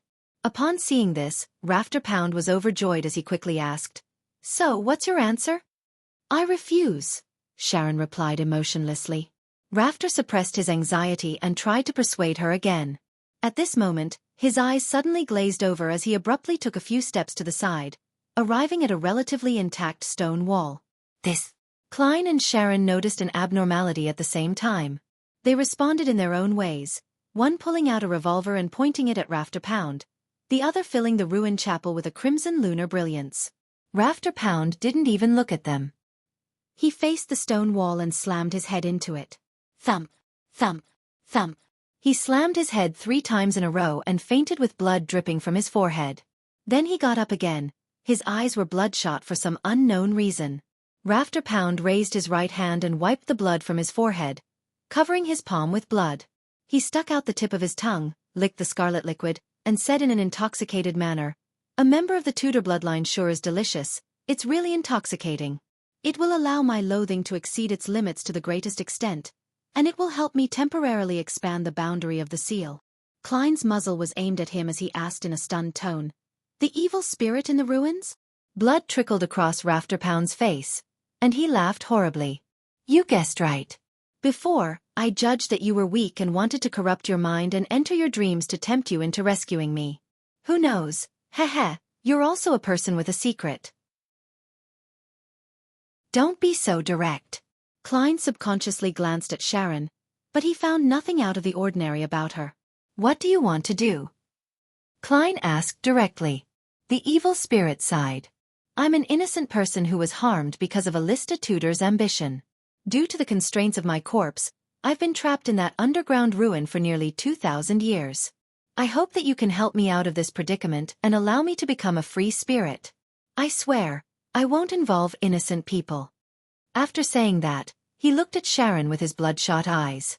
"You should be a wraith from the mutant pathway. The next stop is a critical point to becoming a demigod. I'm not sure if you have the puppet potion formula, but I can help you obtain it. I can even be a part of your ritual. That is the reward I can promise you." Puppet. Sequence 4 of the mutant pathway is called Puppet? What a strange name. Klein muttered inwardly. The evil spirit turned to look at him. "You will similarly be rewarded. It's an object that can be considered mystical and precious, and because of some sort of attraction, its holder came to the underground palace and died by the side of the Tudor descendants. This is what it looks like." As he spoke, the evil spirit spread open the palm of his hand, causing the crimson moonlight to form a scene.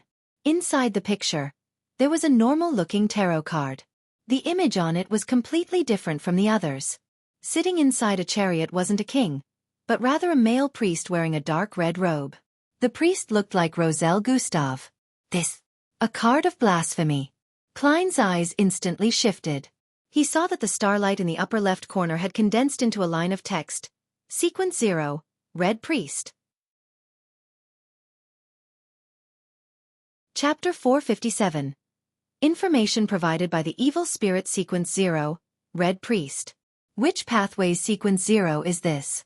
I've learned the true name of another Sequence 0. Of course, the pretext is that the evil spirit isn't lying. It said that the holder of the Red Priest card would seek out the underground ruins of the Tudor family due to some form of attraction, but they ended up dying in that room. This should be the law of convergence of Beyonder characteristics within the same pathway, right? No, Emperor Roselle had apparently mentioned that after advancing to become a high-sequence Beyonder, possessing a corresponding card of blasphemy would allow them to subtly sense the Beyonder ingredients needed for subsequent sequences.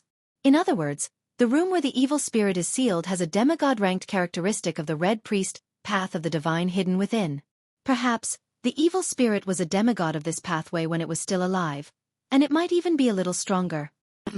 The subtle sensation provided by the card of blasphemy is probably a result of the law of convergence. Klein suddenly thought of many things. He subconsciously turned his head to look at Sharon to see her reaction. By doing so, he could determine if she knew about the card of blasphemy, and whether she understood the meaning of a Sequence 0. However, there was no change in Sharon's nearly transparent face. It was as if the evil spirit had just shown an ordinary tarot card. However, this actually implies something. When any Beyonder first come to learn of a Sequence 0, they will subconsciously think about what it represented. Perhaps only a Beyonder in the spectator pathway can read the subtle body language of Miss Sharon. Klein sighed to himself. Seeing that both of them were silent at the same time, the evil spirit gave Klein a deep glance, slowly making the projection of the card of blasphemy disappear. It once again looked at Sharon with its bloodshot eyes and said with a low and hoarse laugh, "If you are unwilling to become a demigod of the mutant pathway, then I can provide you with the sequence 4 potion formula of the abyss pathway. The temperance of desire and the flamboyance of malice has always been very congruous, isn't it?" Sharon ignored the evil spirit's question and turned unhurriedly to Klein, leaving him to respond. What the evil spirit means is that the mutant pathway and the abyss pathway are closely related pathways which are exchangeable at high sequences. How the Rose School of Thought and the Blood Sanctify sect act on the surface does seem very similar. Klein thought for 2 seconds and looked at the bloodied rafter pound. Then, how can your seal be removed? The evil spirit laughed and said, "Very simple. Find a direct descendant of the Sauron, Einhorn, and Medici family and obtain 10 milliliters of their blood, each. A little more is fine, but not less. Then mix them with holy water and pour them into my room. This way, the seal will be lifted." It's a very simple and strange method. Even in the field of mysticism, it's rare. Why must they be direct descendants of the Sauron, Einhorn, and Medici families? I have never heard of the last one. Sauron is the former royal family of Intis, and Einhorn is the royal family of the Faesac Empire. Both of them were loyal to the Trunsoist Empire, the angel family of the Fourth Epoch, and they were the final winners. However, Loans Augustus and Phaenopater's Castilla families also meet the same conditions. Oh right, the Sauron and Einhorn family have one more thing in common, and that is their possession of the Hunter pathway. Is this the reason for them being chosen? Taking the situation from before into context, the Hunter pathway is equal to the Red Priest pathway? As he made a guess, Klein didn't conceal his doubts. I know about the Sauron and Einhorn families, but I've never heard of the Medici family. Very normal. They often enjoy hiding in the shadows. They are corrupted angels and have established an extremely secretive organization, the evil spirit said with a contemptuous tone. That organization is known as Rose Redemption. This name is very familiar. That's right, inside the abandoned temple of the true creator that was recently found by the City of Silver, there is something similar written on a corner of a mural. They suspect that it's the name of the city or the creator of the temple. Now, from the looks of it, this symbolizes an extremely secretive organization that was founded by corrupted angels. They believe in the true creator? What is their relationship with the Aurora Order?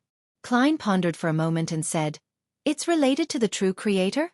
The evil spirit was silent for 2 seconds before asking in a low voice, "You know about Rose Redemption?" "I heard it by chance." Klein spoke the absolute truth. The evil spirit thought for a moment, then it suddenly said with a smile, "You have more secrets than I thought. Can we not talk about such things?" Klein held himself back from watching Sharon's response as he wore an unperturbed look. The evil spirit's gaze swept across the two and laughed. Rose Redemption has a close relationship with the birth of the true creator. It's impossible for you to imagine that certain people were once members of Rose Redemption, but they have since left it. As long as you find an organization that believes in the true creator and trace it to the very end, then there will be a chance of you coming into contact with Rose Redemption. It sounds a little like the Twilight Hermit Order, with one being the front side while the other the backside. Klein made an intuitive guess. Seeing that the evil spirit had no intention of giving an in-depth introduction to Rose Redemption, he laughed and said, "Do you think we can complete something like that with our strengths?" The evil spirit was silent for a few seconds before saying, "Maybe you guys can try your luck in Beanshy Town." Beanshy Town? Where's that? Despite Klein's repeated questioning, the evil spirit refused to reveal anything else. Faced with this situation, Klein could only switch to asking, during the Fourth Epoch, were the Dark Emperor, Blood Emperor, and Night Emperor fighting for the position of Sequence 0? When the evil spirit heard this, it was stunned for a moment before it smiled and said, "It was the case, but not later. It wasn't the case after Alista Tudor went mad." Alista Tudor was that Blood Emperor? Klein sought confirmation. The evil spirit nodded. Yes, there has only been one Blood Emperor, that lunatic, Alista Tudor. Heh. The descendants of the Tudor family have all inherited the madness of that bloodline. They're usually crafty, devious, careful, and cautious, but at critical moments, they can become reckless and not consider the repercussions. The evil spirit pointed at Rafterpound's face and said, "He is an example. However, after this lesson, He will definitely become more normal for a long period of time. I've no idea if he's the last tutor. Alista left quite a number of good things which require the blood of his descendants in order to gain access to them. It's best that you don't kill him now. The evil spirit paused and chuckled softly. All right, after you help me remove the seal, I will tell you all the stories I have experienced. No, a more accurate description is the history I've experienced. Having said that, Rafter Pound's eyes suddenly lost focus. His body twitched a few times before limply collapsing to the ground. Sharon silently watched this scene before she suddenly took a step forward. Whoosh! The wind howled as the dirt and rocks on the ground began to move before falling into the underground tunnel and sealing off the entrance. After that was done, Klein and Sharon left William Street and took a detour to another block in the silent darkness. When Klein boarded the rental carriage, Sharon's figure appeared, and she sat across from him. She looked unblinkingly at Klein as she asked with her hoarse and ethereal voice, "Will you help it lift its seal?" "No." Klein didn't hesitate to reply, and then he asked, "What about you?" Sharon shook her head, indicating that she wouldn't either. Klein heaved a sigh of relief as he smiled. It's already been dead for about 2,000 years, and right now, it's just a remnant of an evil spirit. Dispersing or returning to the spirit world is supposed to be its end. My plan is that once we become high-sequence Beyonders, we can team up and eliminate it, giving it true deliverance. Although the Red Priest card, the hidden history of the fourth epoch, and the evil spirit's promised rewards were tempting, Klein had no confidence in it at all. In his mind, he would always recall the scene of the evil spirit's corpse sitting on a high-backed chair with its head lowered. He would also remember how the other party's face would be covered in traces of decay when he raised his head. Sharon tersely acknowledged, giving the necessary response. "Aren't you supposed to ask me why I'm so confident in becoming a high-sequence Beyonder?" Klein couldn't help but lampoon. And the answer to that question was that people needed to have dreams. Klein no longer bothered with the topic and switched to asking, "Is the Wraith's corresponding sequence 4 really puppet?" Sharon nodded. "Do you have the potion formula or Beyonder ingredients?" Klein asked in thought. Sharon shook her head. Klein let out a soft chuckle. "I'll help you keep an eye out for it in my circle." Without changing her tone, Sharon said without changing her tone, "Thank you." Klein looked out of the window and muttered to himself, "I'm going to the south for a holiday." At this point he said with a smile, as if he were speaking to a lawyer, "Jürgen, let me wish you and Marek a happy new year in advance." Sharon was silent for 2 seconds, then she pursed her lips and replied in a fleeting voice, "Happy New Year." Her figure gradually faded and disappeared from the carriage. Looking at the little boy behind the altar and hearing his slightly hoarse and tender voice, Derek felt as if he was facing the most terrifying monster. He almost performed a downward cleave with the axe of Hurricane in his hand. From what he knew, a person who could survive in the pure darkness for so long was definitely not human. Even if he was one before, it definitely wouldn't be one after that long. Demon Hunter Colin's eyes seemed to brighten a little. He tightened his grip on his sword and asked in a calm voice, "What are you doing here?" The yellow-haired boy who called himself Jack had a pained expression as he replied, "We're looking for the holy residence of the Lord." "The holy residence of the Lord?" Colin pressed. "Right." The little boy Jack turned his head and looked at the pitch-black cross and the statue of the overturned man. "They told me that as long as I go in the direction that the Lord's eyes look in, then I will be able to reach his holy residence." "They? You still have companions?" Colin's eyes moved one full revolution as if he were a monster, taking in the surroundings. "Where are they?" Hearing this question, the little boy Jack was stunned for a moment. Suddenly he held his throat, and with a twisted blank look on his face, he said, "I'm so hungry. So hungry." Chapter 458, An Ancient Sanguine, So Hungry. Amidst his trance-like words, Jack raised his head and looked at Joshua, who was wearing a pair of scarlet-red gloves. "So hungry." His mouth opened in an instant, reaching straight to his ears, revealing his neat white teeth and thick saliva that was constantly gushing out of his mouth. At the same time, he threw himself forward towards Joshua. He was so fast that he left behind an afterimage on the ground. Although Joshua was on high alert, he wasn't able to react in time. Before he could even make out what was happening, the little boy, Jack, had already pounced in front of him. Thump! The yellow-haired figure seemed to slam into an invisible wall, stopping only a step away from Joshua. Jack suspended himself in midair as a reddish glow from the darkness emerged from his body and started to corrode the transparent barrier that was denying him entry. Behind Joshua and Derek, demon hunter Colin had already fallen to one knee at some point. He had stabbed his sword, smeared with a silver ointment, into the ground. Soon after, the area around the altar instantly brightened, as if it was the purest ray of the light of dawn. Colin suddenly drew his sword, and his figure strangely split apart, turning into a series of afterimages that spread out around the altar.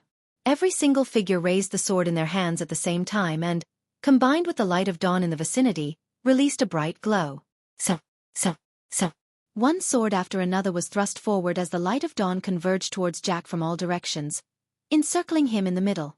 Under the brilliance of the rising sun, the black and red figures quickly evaporated, disappearing under the storm-like barrage of attacks. In the underground hall where the altar was located, the brilliance became abnormally bright, so bright that Derek Berg couldn't help but close his eyes. With a sudden jolt, he suddenly woke up from his slumber and saw a bonfire quietly burning in front of him and his teammates, who were diligently guarding the camp. Demon hunter Colin, who was sitting cross-legged beside a stone pillar, opened his eyes and said in a deep voice, "We will set off after 50 rounds of lightning."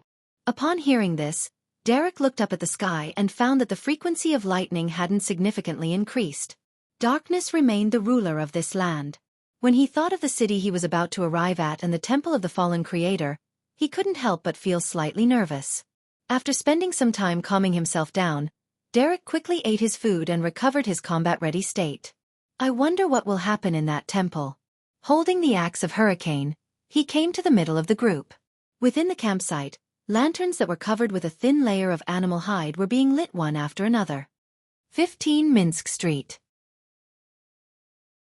Klein heated the water, adjusted the temperature, and took a comfortable bath. With the languidness after a bath, he took 4 steps counterclockwise and went above the gray fog. He intended to use divination to make a confirmation about the evil spirit's matter. In the silence of the ancient palace, Klein leaned back in his chair and began to seriously consider which divination method to choose and how to design the divination statement. It had to conform to the principles of mysticism, it shouldn't involve subdivision or elimination, and it had to contain sufficient information. After a short period of silence, Klein leaned forward and wrote down what he wanted to confirm. The evil spirit in the ruins harbors strong malice towards Sharon and me. He undid the spirit pendulum on his left wrist, gripped it with one hand, and began entering cogitation. After muttering to himself for a while, he opened his eyes and looked forward. This time, the topaz pendant was wildly rotating clockwise. This meant that the evil spirit's malice was stronger than Klein had imagined. At that time, there was nothing abnormal about the spiritual intuition we had. That evil spirit is also a powerhouse that's good at interfering with divination and prophecy. Haha, he definitely wouldn't have imagined that one of us has the temperance to resist desire, preventing her from being blinded by greed, while the other has experienced too many things to know what it means to ask a tiger for its skin.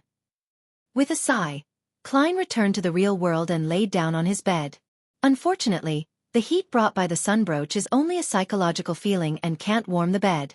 Before he fell asleep, he closed his eyes and thought with regret. South of the bridge, Rose Street, Harvest Church. After Emlyn White wiped the last chair, he straightened up and eagerly said to Father Yutravsky, "I've finished doing today's chores." "Damn, old man, don't you suddenly get ideas of getting me to copy the Holy Bible?" Emlyn prayed inwardly. The object of his prayer had unwittingly changed from the moon to Earth Mother. Father Yutravsky stood there, making the vampire look like a child. He smiled and said, "Recently, you've been able to experience the joy and relaxation of working with dedication and gratitude. Go back and quietly feel the pulse of life and the pure joy that comes from it." "I haven't," Emlyn denied on reflex. Without saying anything, Father Yutravsky looked at him with a kind smile, turned and took a seat, and then began his nightly prayer. Emlyn White's lips quivered as he wanted to refute, but in the end, he failed to say anything. He silently left the Harvest Church and habitually closed the door. When he returned to his current residence, he found that the house was empty. Both his parents had disappeared without a trace. It was only after witnessing this scene that he remembered that there was going to be a sanguine gathering in the Backland area tonight. Those fellows are really disgraceful. As noble sanguine, they should sleep in coffins or stay in their own rooms. Why are they mimicking humans and holding all kinds of gatherings? There's even dancing. Emlyn muttered contemptuously. As he spoke, he touched his belly and swallowed a mouthful of saliva before deciding to change into some clothes to attend the gathering. The Odora family sure is enviable. They actually have a pure human partner who runs several hospitals and has fresh blood every day. They can drink as much as they want, anytime they want. Emlyn put on his black top hat and quickly walked out of the house. Westborough, in a brightly lit villa. Emlyn picked up a glass with scarlet liquid and hungrily took a gulp of it. It really has been pre-selected. He half closed his eyes, sighing in praise from the bottom of his heart. At this moment, on the dance floor, handsome men and beautiful women were dancing, twirling and taking slow steps with each other under the romantic music. What's the point of all of this? Emlyn stood at the edge of the railing on the second floor, looking down at his kinsman. As the largest city in the world, Backlund had many vampires living in it. They hid in all walks of life and had completely integrated into human society. As for those who were unable to control their own destructive urges and bloodlust, they were either sent to castles deep in the mountains or were dealt with in advance to prevent the Nighthawks or other official Beyonder organizations from finding clues. As he looked at his fellow kinsmen, who were growing more spirited as the night went on, Emlyn increasingly felt like there was nothing in common between him and them. At that moment, the host of the banquet tonight, Cosme Odora, walked over with a wine cup in hand. Smiling, he asked, "Do you like tonight's wine?"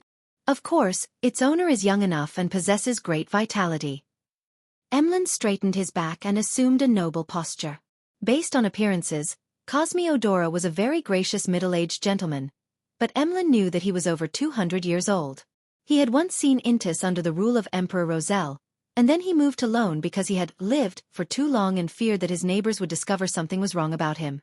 Upon hearing Emlyn's praise, he smiled and said, "Yes, its owner is a young lady who was stabbed by a thief and nearly lost her life. Fortunately, she met me, and this is the price she needs to pay for her recovery. You can have a taste of the wine over there, as well as the wine over there. The owners are from Balam and Fainapotter respectively. They have different flavors." "Fainapotter? Mother Goddess, the humans there love chili so much that their blood has a spiciness that I can't stand." "Mother Goddess." As he spoke, Emlyn suddenly paused, his expression instantly turning blank. The corner of Cosme's mouth twitched, and he pretended not to hear anything. In the awkward silence, he cleared his throat and said, "Emlyn, that's just your imagination. By the way, my grandfather wishes to meet you." "Your grandfather?" Emlyn was startled for a moment, but he then immediately widened his eyes. "Lord Nibs." Nibs Odora was a powerful sanguine who had been active in the Fourth Epoch, but the times had corroded his life and forced him to lie in a cold coffin for extended periods of time. Cosme nodded solemnly. "Yes." With that, he turned and walked to another staircase on the second floor, not considering the possibility that Emlyn might refuse him. Emlyn followed, a little nervous and uneasy, thinking about the purpose of Lord Nibs's summons. Has he finally understood that the honor of the sanguine is more important and has decided to help me get rid of Father Utravsky's psychological cue? As he walked, Emlyn White developed a strong sense of hope. Following the stairs to the underground area, Emlyn White passed through a few secret doors and entered a large gray hall. In the center of the hall was a heavy coffin made of black iron, engraved with symbols and magic labels. After Cosme Odora reported Emlyn's arrival, a heavy and aged voice slowly came out from the coffin. "Emlyn White, do you know why I summoned you?" "Honorable Lord Nibs, I imagine that you are planning on helping me remove the psychological cue," Emlyn responded without hesitation. Silence reigned in the underground hall for a few seconds. Then Nibs Odora, who was lying in the coffin, chuckled and said, "That's one of the purposes, but it won't be me helping you. I just woke up from a long dream because I received a revelation from the ancestor." "Ancestor?" "Ese has awakened." It wasn't Emlyn who exclaimed in surprise, but Cosme Odora. "After the cataclysm, doesn't the ancestor only respond to important matters?" Emlyn listened in bewilderment. "No, not yet," Nibs said in a heavy voice. "The ancestor told me that the apocalypse is near and that we must prepare for it. And you, Emlyn White, are one of the key elements in the ancestor's revelation." "Apocalypse?" Cosme asked in surprise. But Emlyn only had one thought. "I, Emlyn White, was actually mentioned by the ancestor. I am a key element for the sanguine survival of the apocalypse." Nibs ignored his grandson's question and continued, Emlyn White, I'll hand you a task right now. Please speak. Emlyn felt that he was being too modest. Even after hearing what had just been said, he didn't show any arrogance in front of Lord Nibs. Nibs Odora solemnly said, Find a chance to pray to the fool. Ah! Emlyn suspected he had heard wrongly. Nibs lowered his voice and added, The fool whose honorific name has only recently been spread. Chapter 459. Letting a chance slip. Although I have always had the urge to pray to the fool to get rid of the psychological cue that Father Yutravsky gave me, I also know very clearly that it's dangerous to recite the honorific name of an unknown being. Not all hidden existences will start with bait and slowly provide guidance. In such matters, they are often like sharks in the sea, who would go mad and lurch forward once they smell blood. But now, Lord Nibs, no, what does the ancestor want? Emlyn White said, finding it rather ridiculous, it will be very, very, very dangerous. Inside the black iron coffin, Nibs Odora replied with an aged voice. Yes, under normal circumstances. But not all hidden existences are filled with malice. Among them, they will similarly abide to rules and enjoy transactions. For example, the 7 pure lights of the spirit world. Since the ancestor has given such a revelation, it means that the danger that the fool can bring is not too serious, or even none. And during this entire process, I will always be by your side to protect you. Don't you want to get rid of the psychological cue? Have you already become a believer of Earth Mother and abandoned the moon? No, I haven't. Emlyn frantically denied. After a moment of silence, he gritted his teeth and said, I wish to have a few days to think it over. All right, no problem. I believe that you will make a choice that suits your noble identity as a member of the Sanguine. Inside the coffin, Nibs's voice turned soft as he smiled and comforted him. After sending Emlyn White back to the second floor, Cosmiodora once again returned to the dark and gloomy underground hall, and he asked with confusion and doubt, Grandfather, how could the revelation given by the ancestor involve Emlyn White? He's just a weak member of the Sanguine who only recently reached adulthood. Nibs's voice came through the thick black metal coffin lid and reverberated in the air. No, the revelation provided by the ancestor never included Emlyn White. She only showed a scene of the dawn of the apocalypse, depicting the erosion of the crimson moon, as well as mentioning the fool and the corresponding honorific name. During this process, no Sanguine appeared. The mention of the key element was just my way of convincing Emlyn White. However, being able to take risks for the future of the Sanguine can also be considered a key element. Cosmi was first enlightened before he had another question. Why did you choose Emlyn White? What's so special about him? Nibs Odora suddenly laughed. Hasn't he been clamoring about praying to the fool all this time? Didn't he think that we weren't putting too much weight on his problem, that we aren't willing to antagonize Bishop Yutravsky, so he was trying to find other help? I'm just fulfilling his wish. For a long time, Cosmi was speechless. Emlyn White stood at the railing of the second floor, looked down at his tireless kinsman, and nervously took a sip of his wine. Up to this day, I haven't heard of any terrible outcome for people who prayed to the fool.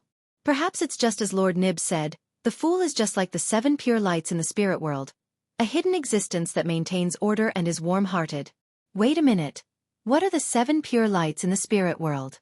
Why haven't I ever heard of them before? They seem to be on the side of good?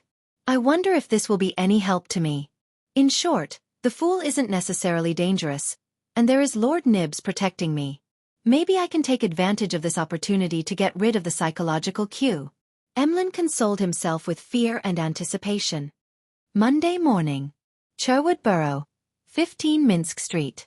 Klein squatted in front of the toilet, holding a brush and carefully cleaning the dirt inside it. According to his schedule, after completing his visits on Saturday and Sunday, he decided to take a day off and wait until tomorrow to report back to Prince Edisak about the final results and hand over the assignment. But during what should have been his relaxation time, he found the house a little too messy and dirty. It was only when he saw this that he remembered that the cleaning of the house had been done twice a week through the temporary employment of the landlady's maid next door. As the Sammers had gone on holiday to Seville City in Desi Bay, one of the maids had gone along with them, while another had returned to the countryside after receiving a year-end bonus. 15 Minsk Street, where he lived, hadn't been cleaned by anyone for quite some time. Klein had planned to put up with it for 2 days since he was leaving Backlund, but in his free time, He didn't dare to take the time to head to the Quelag Club to have fun. He was afraid of infuriating Prince Edisac, so he could only stay home. Hence, seeing the things that irked him, he changed into his old clothes and began spring cleaning before the new year. He went on to scrub the toilet, wash the bathtub, wipe the windows, mop the floors, clean his equipment, and wash clothes. Klein busied himself from 8 to 11 before barely completing his desired cleanup. Of course, he only did it perfunctorily without that much attention to detail. Sometimes, renting too big a house isn't a good thing. Klein washed his hands and wiped his face with a towel. Walking out of the bathroom and looking at the clean and tidy living room and dining room, and watching the sunlight pierce through the clouds and shine through the transparent glass window, showering golden spots in his house, he had a strange sense of accomplishment. He felt a lot happier. Time to reward myself for lunch. I'll find a good restaurant. Klein returned to the second floor and changed his clothes. As he leafed through the papers, waiting for lunchtime, the doorbell rang. It's almost the new year, and there are still people coming to entrust me with missions? As he rose and walked to the door, Klein made up his mind to decline. Although he only had £34 left in cash, in order to get out of the royal strife, he had to go on vacation to the south as soon as possible. He could no longer accept assignments. To his surprise, the visitor wasn't a stranger, but the old butler of Prince Edisac. The old butler was wearing a well-cut tuxedo. He saluted without losing his dignity and said, "Detective Moriarty, His Highness the Prince, is waiting for you in the carriage at the end of the street. He wishes to know the progress of your investigations." So impatient? All right, that saves me the trouble of going all the way to Red Rose Manor tomorrow. Klein quickly reorganized what he had thought of last night and calmly replied, "All right." He was about to remove his hat from the coat rack when he felt a sudden ache in his stomach, a pain that required him to visit the toilet. After enduring for a while, he realized that he couldn't hold it in any longer and apologetically said to the old butler, "I'm very sorry. I'll need to use the bathroom first. My stomach isn't feeling well." The old butler didn't show any abnormal expression. "That's your freedom." As he discharged one wave after another of bliss, clearing away the remnants in his stomach, Klein washed his hands and returned to the hall. At that moment, he noticed that the old butler was no longer around. The one waiting outside was the maid with curly brown hair. "His Highness requested me to apologize to you. He still has matters to attend to and cannot wait for too long. Please go to Red Rose Manor tomorrow or the afternoon of the day after tomorrow." The maid bowed meticulously. "It hasn't even been 10 minutes, and I'd already done it as fast as I could. Usually, I can continue on for quite a while if I have newspapers." Klein smiled. "No problem." After receiving a response, the maid who had completed her mission immediately felt a weight off her chest. She giggled and said, "Detective Moriarty, you missed that lady again." "Huh." Klein was at a loss. The maid lowered her voice and said, "This time, the young lady came with His Highness. She was the one who suggested taking a detour to meet you. In the end, I missed her because of my stomachache? Something isn't right." Klein frowned slightly. In a room padded with a thick and soft carpet, a quill that was being held came to a pause and stopped writing. In the open notebook beneath it, there were lines of text and marks of scribbled-out text, scribbles. Target attempted to escape control, but unfortunately, Detective Sherlock Moriarty leaves before she heads downstairs. The target influenced the surrounding maids, but Prince Edisac's butler, Funkel, chanced upon the problem and dealt with it. Scribbles. The target went off track once again. She participated in Talim's funeral on behalf of Prince Edisac. However, having quickly recovered to her normal state, she realized that she was unable to identify Sherlock Moriarty, and she could only let a chance slip. Sherlock Moriarty went to Red Rose Manor to investigate, but the timing wasn't right, and the target happened to be riding horses on the golf course. Scribbles. The target, once again, triumphed over the arrangement, encouraging Prince Edisac to visit Detective Sherlock Moriarty. Unfortunately, Sherlock Moriarty happened to have a stomachache, ended up staying in the bathroom for 7 minutes and 45 seconds, and the prince couldn't afford to wait. His facial features were like a sculpture, but the middle-aged man who was blinded in one eye put down his quill and looked at a woman. "What exactly did you put on her body? Breaking through the restrictions time and time again will create big problems." The woman laughed in a low voice and said, "It was just an accident. Don't worry, There won't be any problems. As she spoke, she pulled back her hair, revealing her long white neck. After that, she slowly applied various things to her face, making her look even more alluring. Seeing that she was putting on her clothes and accessories, the dark golden-haired middle-aged man frowned and asked, "Where are you going?" The woman didn't directly answer and said with a smile, "Be careful of the quill in your hand, you almost exchanged bodies with someone the last time." "You don't need to remind me," the middle-aged man with deep blue eyes to the point of being black said with a straight face. The woman tightened her belt to make herself look thinner. Then she lazily stretched and yawned while covering her mouth. "I'm going to pay a visit to Mr. A of the Aurora Order. I hope he's as crazy as the rumors say." As she spoke, the expression of the blind middle-aged man suddenly sank. It was because that ordinary quill had begun to write on its own, as though an invisible hand was holding on to it.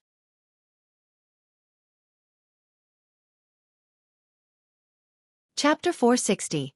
Cyclic explorations above the gray fog. The ancient temple-like building stood quietly.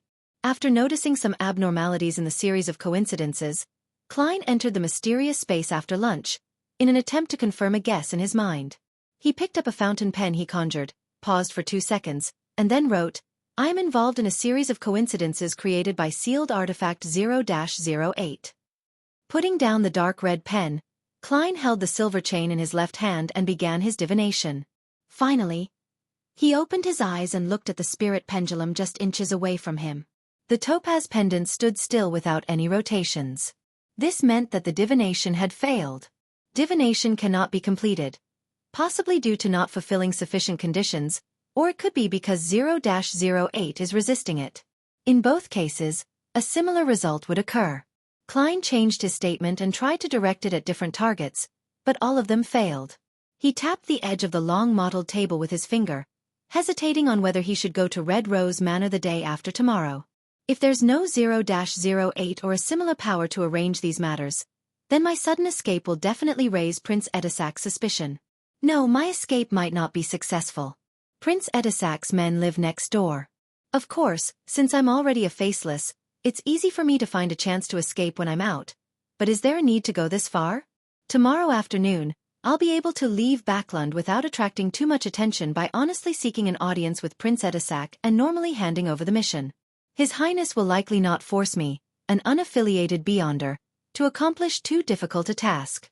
If there really is a sealed artifact or demigod like 0-08 influencing the recent events, then from my past experience, I should just be a side character who mistakenly entered the stage and haven't received enough attention.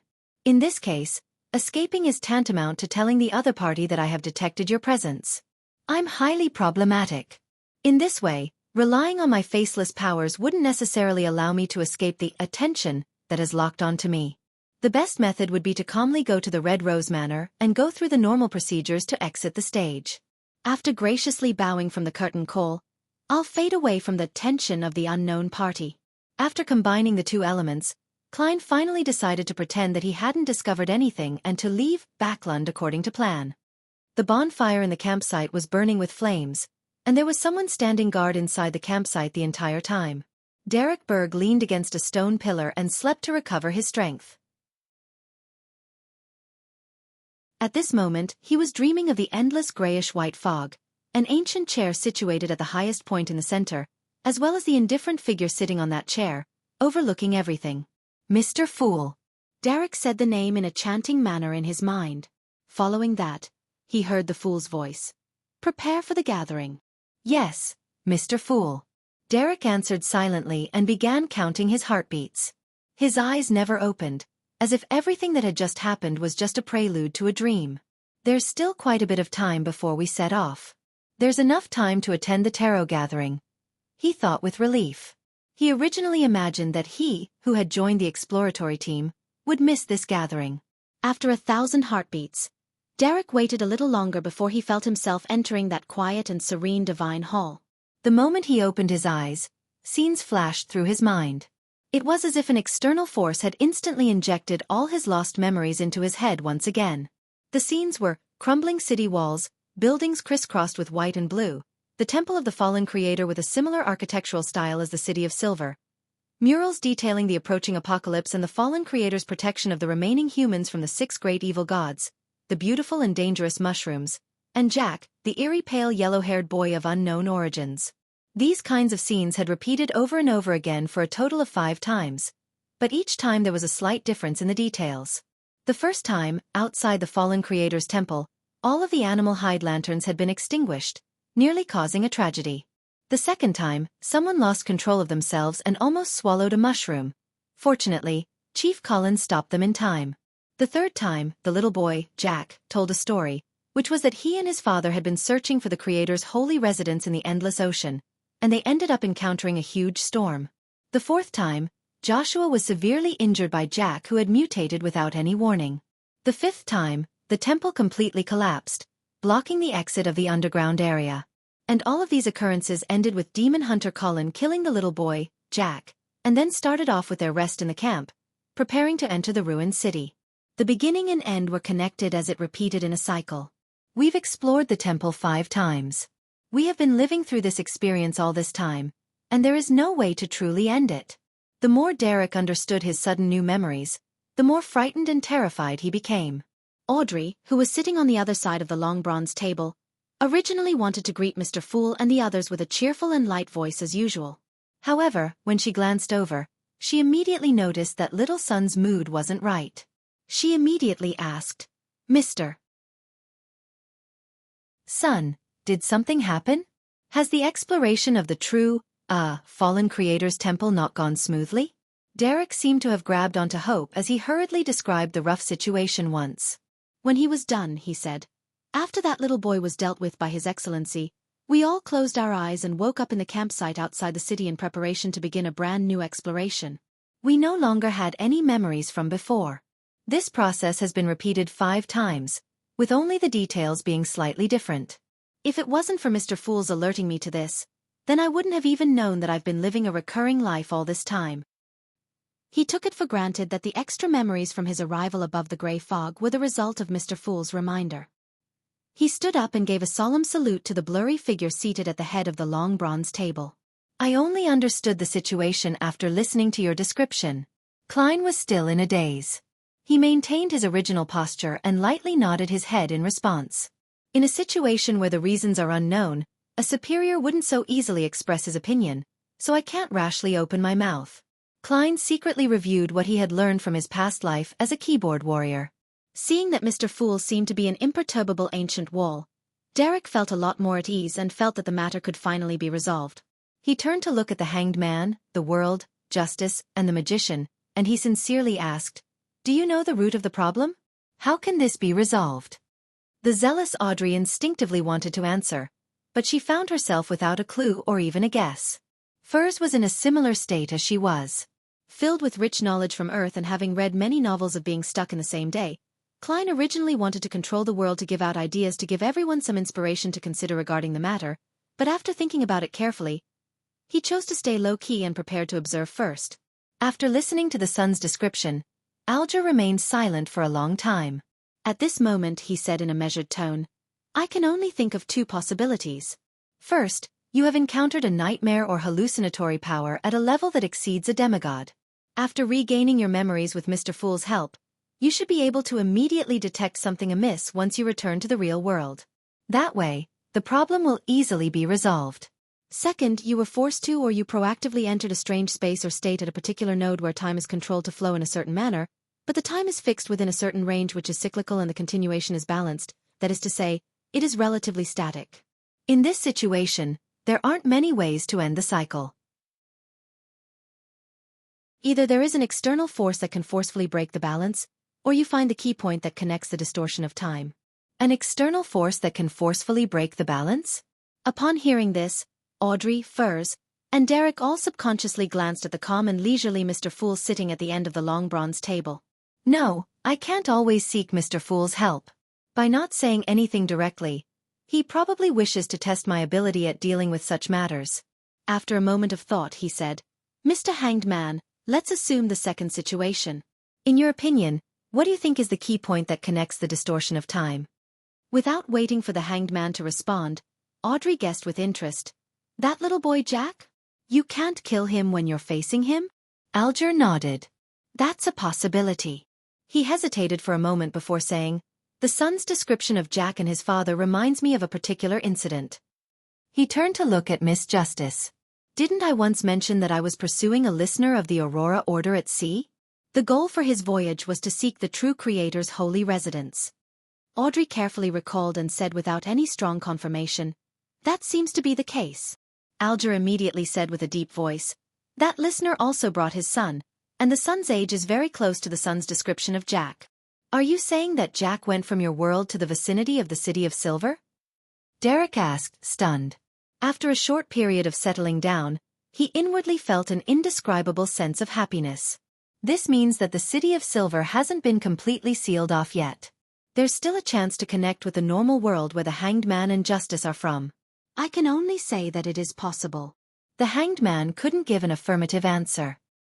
He thought for a moment and suggested, "You can find a chance to bring up the Sonia Sea, the Lone Kingdom, and the Port City in front of Jack.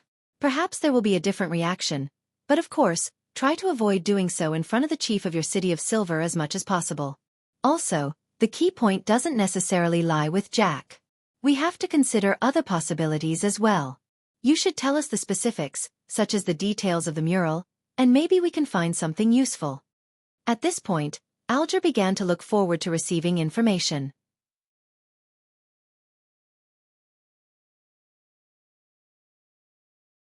Chapter 461. The kind and enthusiastic Hanged Man. Unlike the past, Derek was clearly smarter.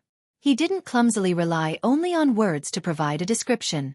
After receiving Mr. Fool's permission, he conjured a series of scenes from the memories that he could recall. He showed the exploratory process and the points he found important to the Hanged Man, Justice, the Magician, and the world in a fragmented fashion, and then he included some explanations for them. The walls that had collapsed in the darkness, the streets that passed through the destroyed buildings, the stone pillar-propped white and blue ancient temple that was covered in dust under the light of the animal hide lantern, the statue that hung upside down from a pitch-black cross, the series of murals depicting the fallen creator who suffered from the sin in place of humanity, the exceptionally alluring mushrooms, the statue at the altar that had strangely opened its eyes, and the young, yellow-haired Jack who had been hiding in the back. All these scenes took shape and were reflected in the eyes of the Tarot Club members in the most direct and realistic manner. The gloomy and dark tone, the sense of crisis with every step that was taken, and the bizarre development that the son was experiencing made Audrey rather excited. She became extremely interested in what he was saying. This is the situation around the City of Silver. It's more attractive than any novel I've ever read. This is the charm of mystery, uncertainty, and terror combined. Of course, to the humans who live there, this isn't a good thing. Audrey's thoughts were in disarray. She wanted nothing more than to immediately become a powerhouse at the level of a demigod and venture into that region ruled by darkness and storms. Klein watched and sighed emotionally. He was sighing because it truly wasn't easy for the City of Silver to last all this time in such an environment. He sighed because little son still wasn't smart enough and had no experience. Otherwise, he would have been able to completely present the events that happened in the form of a movie or documentary. It would certainly be exciting and attractive. However, this way the description would take too long. My spirituality wouldn't be able to endure if everyone were to watch such a movie. Also, the longer one stays above the gray fog, the more likely it is that something bad will happen in the outside world. Klein suddenly felt lucky. Alger finished watching in silence as he thought over it. He got the son to pick a few important points he had chosen to present them above the long bronze table. Among them included the mural of the fallen creator resisting the 6 evil gods. Which evil gods are these?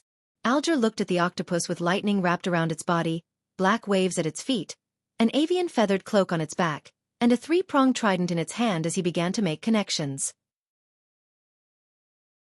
Derek shook his head honestly. I don't know. I thought you would know them. Audrey and Furs cast their gazes over at the same time, carefully observing them several times, but they still failed to come up with any guesses. They had originally thought that these were 6 of the 8 ancient gods from the legends of the City of Silver, but they couldn't find a suitable match. After all, there was a dragon, an elf, a giant, a phoenix, and an annihilation demonic wolf, while there was only one giant in the mural. The fool took a serious look and his pupils nearly contracted. In consideration of his standing, he had only taken a cursory look at the mural in the beginning, but now, he finally realized that something was wrong.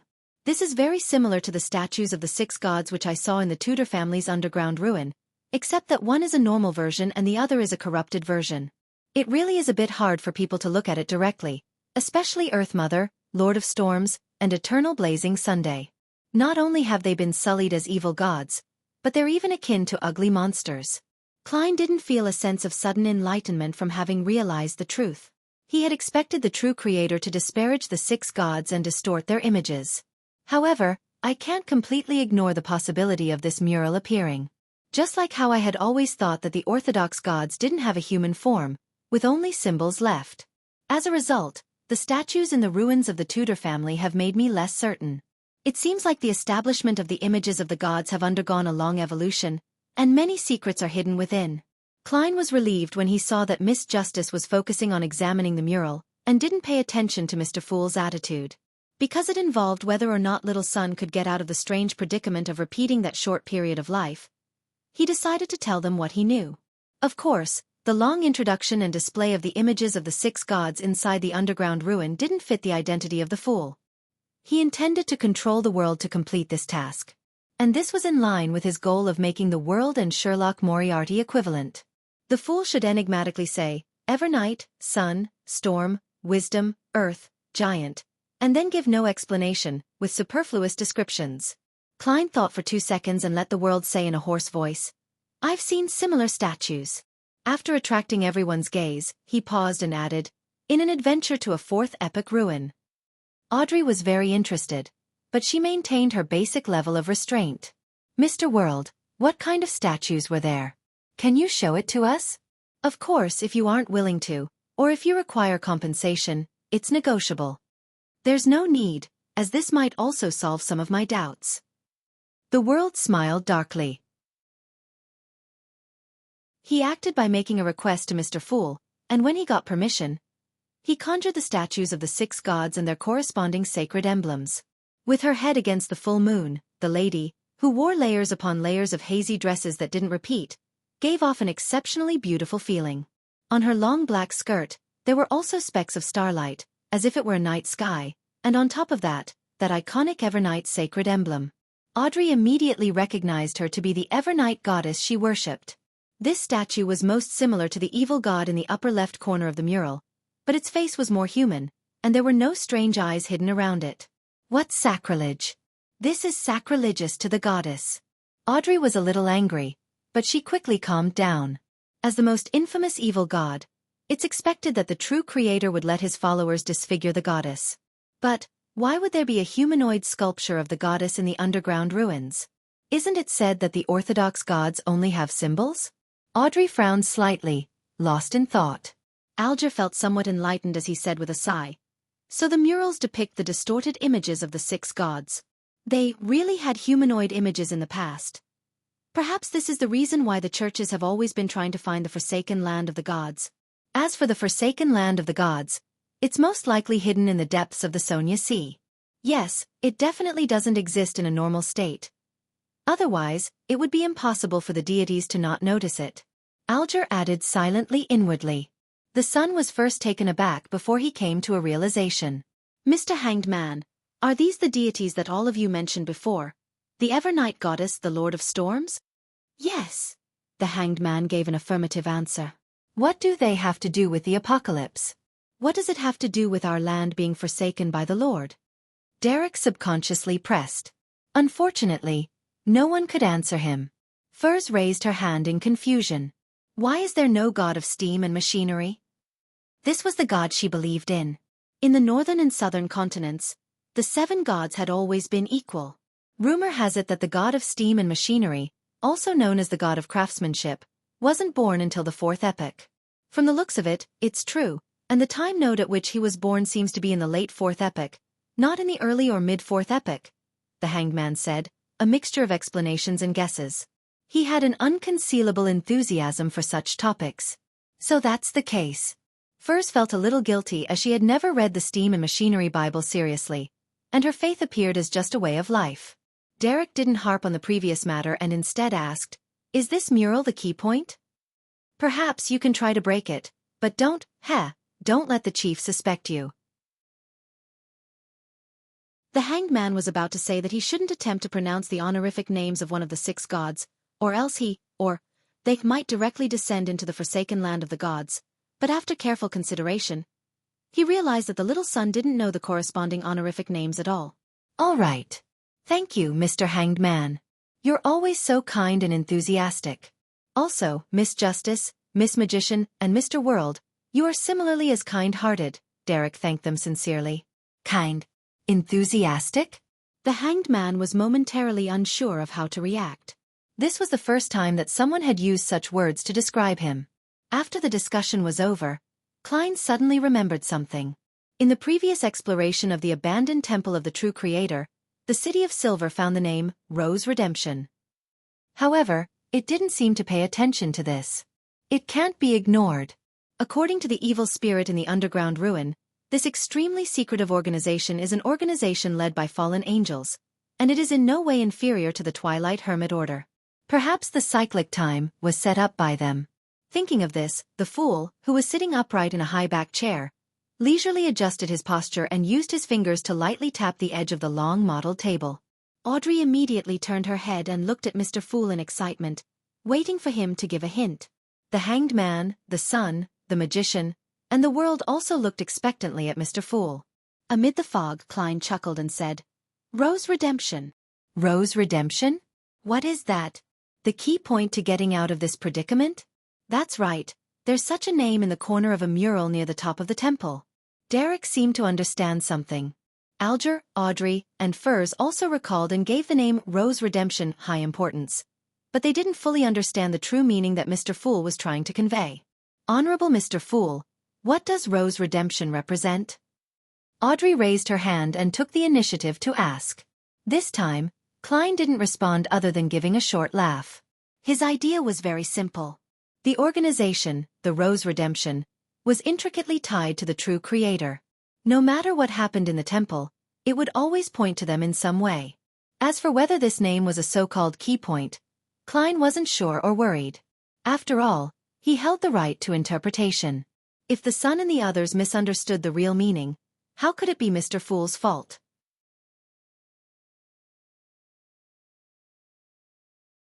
Chapter 462. What is a miracle? Seeing the fool chuckling silently, Audrey and the others had no choice but to withdraw their gaze and stop asking questions. In a situation like this where they were only given hints and not explanations, they didn't find it problematic. Existences at the level of deities typically had similar habits, and sometimes, what they gave weren't even hints, but revelations. In the eyes of a powerful figure like Mr. Fool, just providing a single name is enough. Our failure to comprehend things is because we are lacking. We need to work harder at figuring out and attempting things. Audrey was increasingly looking forward to her future as a psychiatrist.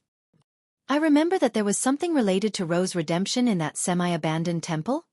Alger tilted his head and looked at the sun. Without any hesitation, Derek nodded and said, Yes. It was text derived from Jotun in a corner of the murals. We used quite some time to decipher those words. Text derived from Jotun. Alger hadn't paid much attention to this detail before, but he couldn't help but make connections at that moment in time. That little boy, Jack, seems to have gone there from the Sonia Sea. Text derived from Jotun. Alger deliberated before making a request to conjure a line of text. Those words were in ancient Fey Sac, the origins of the Northern Continent's language, and they meant, Rose Redemption. Derek took a closer look and was stunned. It's very close, but the way that the words end is handled differently. Mr. Hanged Man, is this a language from where you come from? As he spoke, Derek conjured the text on the mural again. Yes. Alger gave an affirmative answer. This language itself has evolved. The one you found should be of an earlier type. In the world of linguistics, this type of language which is similar to ancient Fey Sac is widely regarded as a characteristic of the Solomon Empire. Historian Klein gave the most accurate answer in his mind. Alger paused. What about the content of the corresponding mural? I wasn't in charge of that area, and I didn't take a careful look before departing. Derek instantly felt ashamed. Alger nodded without a change in expression. Find a chance to clarify this. There might be a crucial point hidden within. All right. Derek was increasingly convinced that things weren't so bad after all. Seeing that he had relaxed quite a bit, Audrey was a little curious and a little puzzled as she asked, Mr. Hanged Man, If that young boy named Jack is the child of the listener you described, why would he be able to communicate with the sun and the others? After discussing the corresponding terms for Rose redemption, she was completely certain that the City of Silver used a different language compared to the other countries in the northern and southern continent like Lone. And above the gray fog, everyone is able to communicate fluently, without any gaps in communication. It's all thanks to Mr. Fool's powers. Audrey praised in her heart. Alger scoffed as he looked at her. Miss Justice, you haven't experienced any Beyonder events, have you? Jack has already become such a terrifying monster, so what else can't he change? Trust me, there are times when language knowledge is very easy to obtain, with it taking just a second or two. Audrey blinked, feeling that she had once again exposed that she didn't have much experience or knowledge in mysticism. After this matter came to a close, the tarot gathering resumed as per the usual schedule. Audrey looked towards the end of the long bronze table and said, Mr. Fool, this time there are 3 more Roselle diary pages. I still owe you 7. Upon hearing that, Furs hurriedly added, Mr. Fool, I also received some responses. There will be new Roselle diary pages the next time. Very well. Klein chuckled in response. By the side, Derek suddenly felt ashamed again, because he hadn't had time to visit the library last week to look through any material and memorize historical details due to his participation in the exploratory team. After a simple process, Klein picked up the 3 diary pages which were conjured, and he began to read with great anticipation. August 8th. For the first time, I was invited to the White Maple Palace to attend a ball held by His Majesty. These aristocrats are really fucking extravagant, with the food they eat completely being in pursuit of novelty. Things like grilled swans, sheep's testicles. I have to say, I was very surprised at the beginning. The aristocrats of this world, yes, this is limited only to aristocrats, really love cleanliness. It's common for them to take baths, and toilet paper has already taken a nascent form. They totally aren't like the aristocrats of Earth's Middle Ages. I originally thought that this was an effect of the existence of true gods, but I was later informed that this was an improvement that had to be made because of some kind of threat. Beyonders of a particular sequence are able to spread the plague through dirty habits. I wonder which pathway and sequence that is. At that time, my first thought was that there's something wrong with these aristocrats' brains, right? Since they're afraid of the plague, why don't they clean up the streets? Why didn't they build a complete sewage system? Why don't they uplift the slums? They're all in the same city. Does this mean that this place will be fine when there's a plague over there? Well, with water sources, food, and people isolated and them moving only in one direction, perhaps it really will be all right. But there are plagues that can be transmitted through the air. When I hold a high position, I must push for urban planning and clean up the environment. Even without the plague, just living in such a stinking city is still very annoying.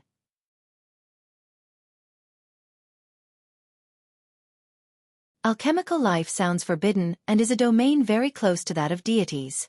I wonder if the Emperor made any Gundams before he was assassinated. Probably not.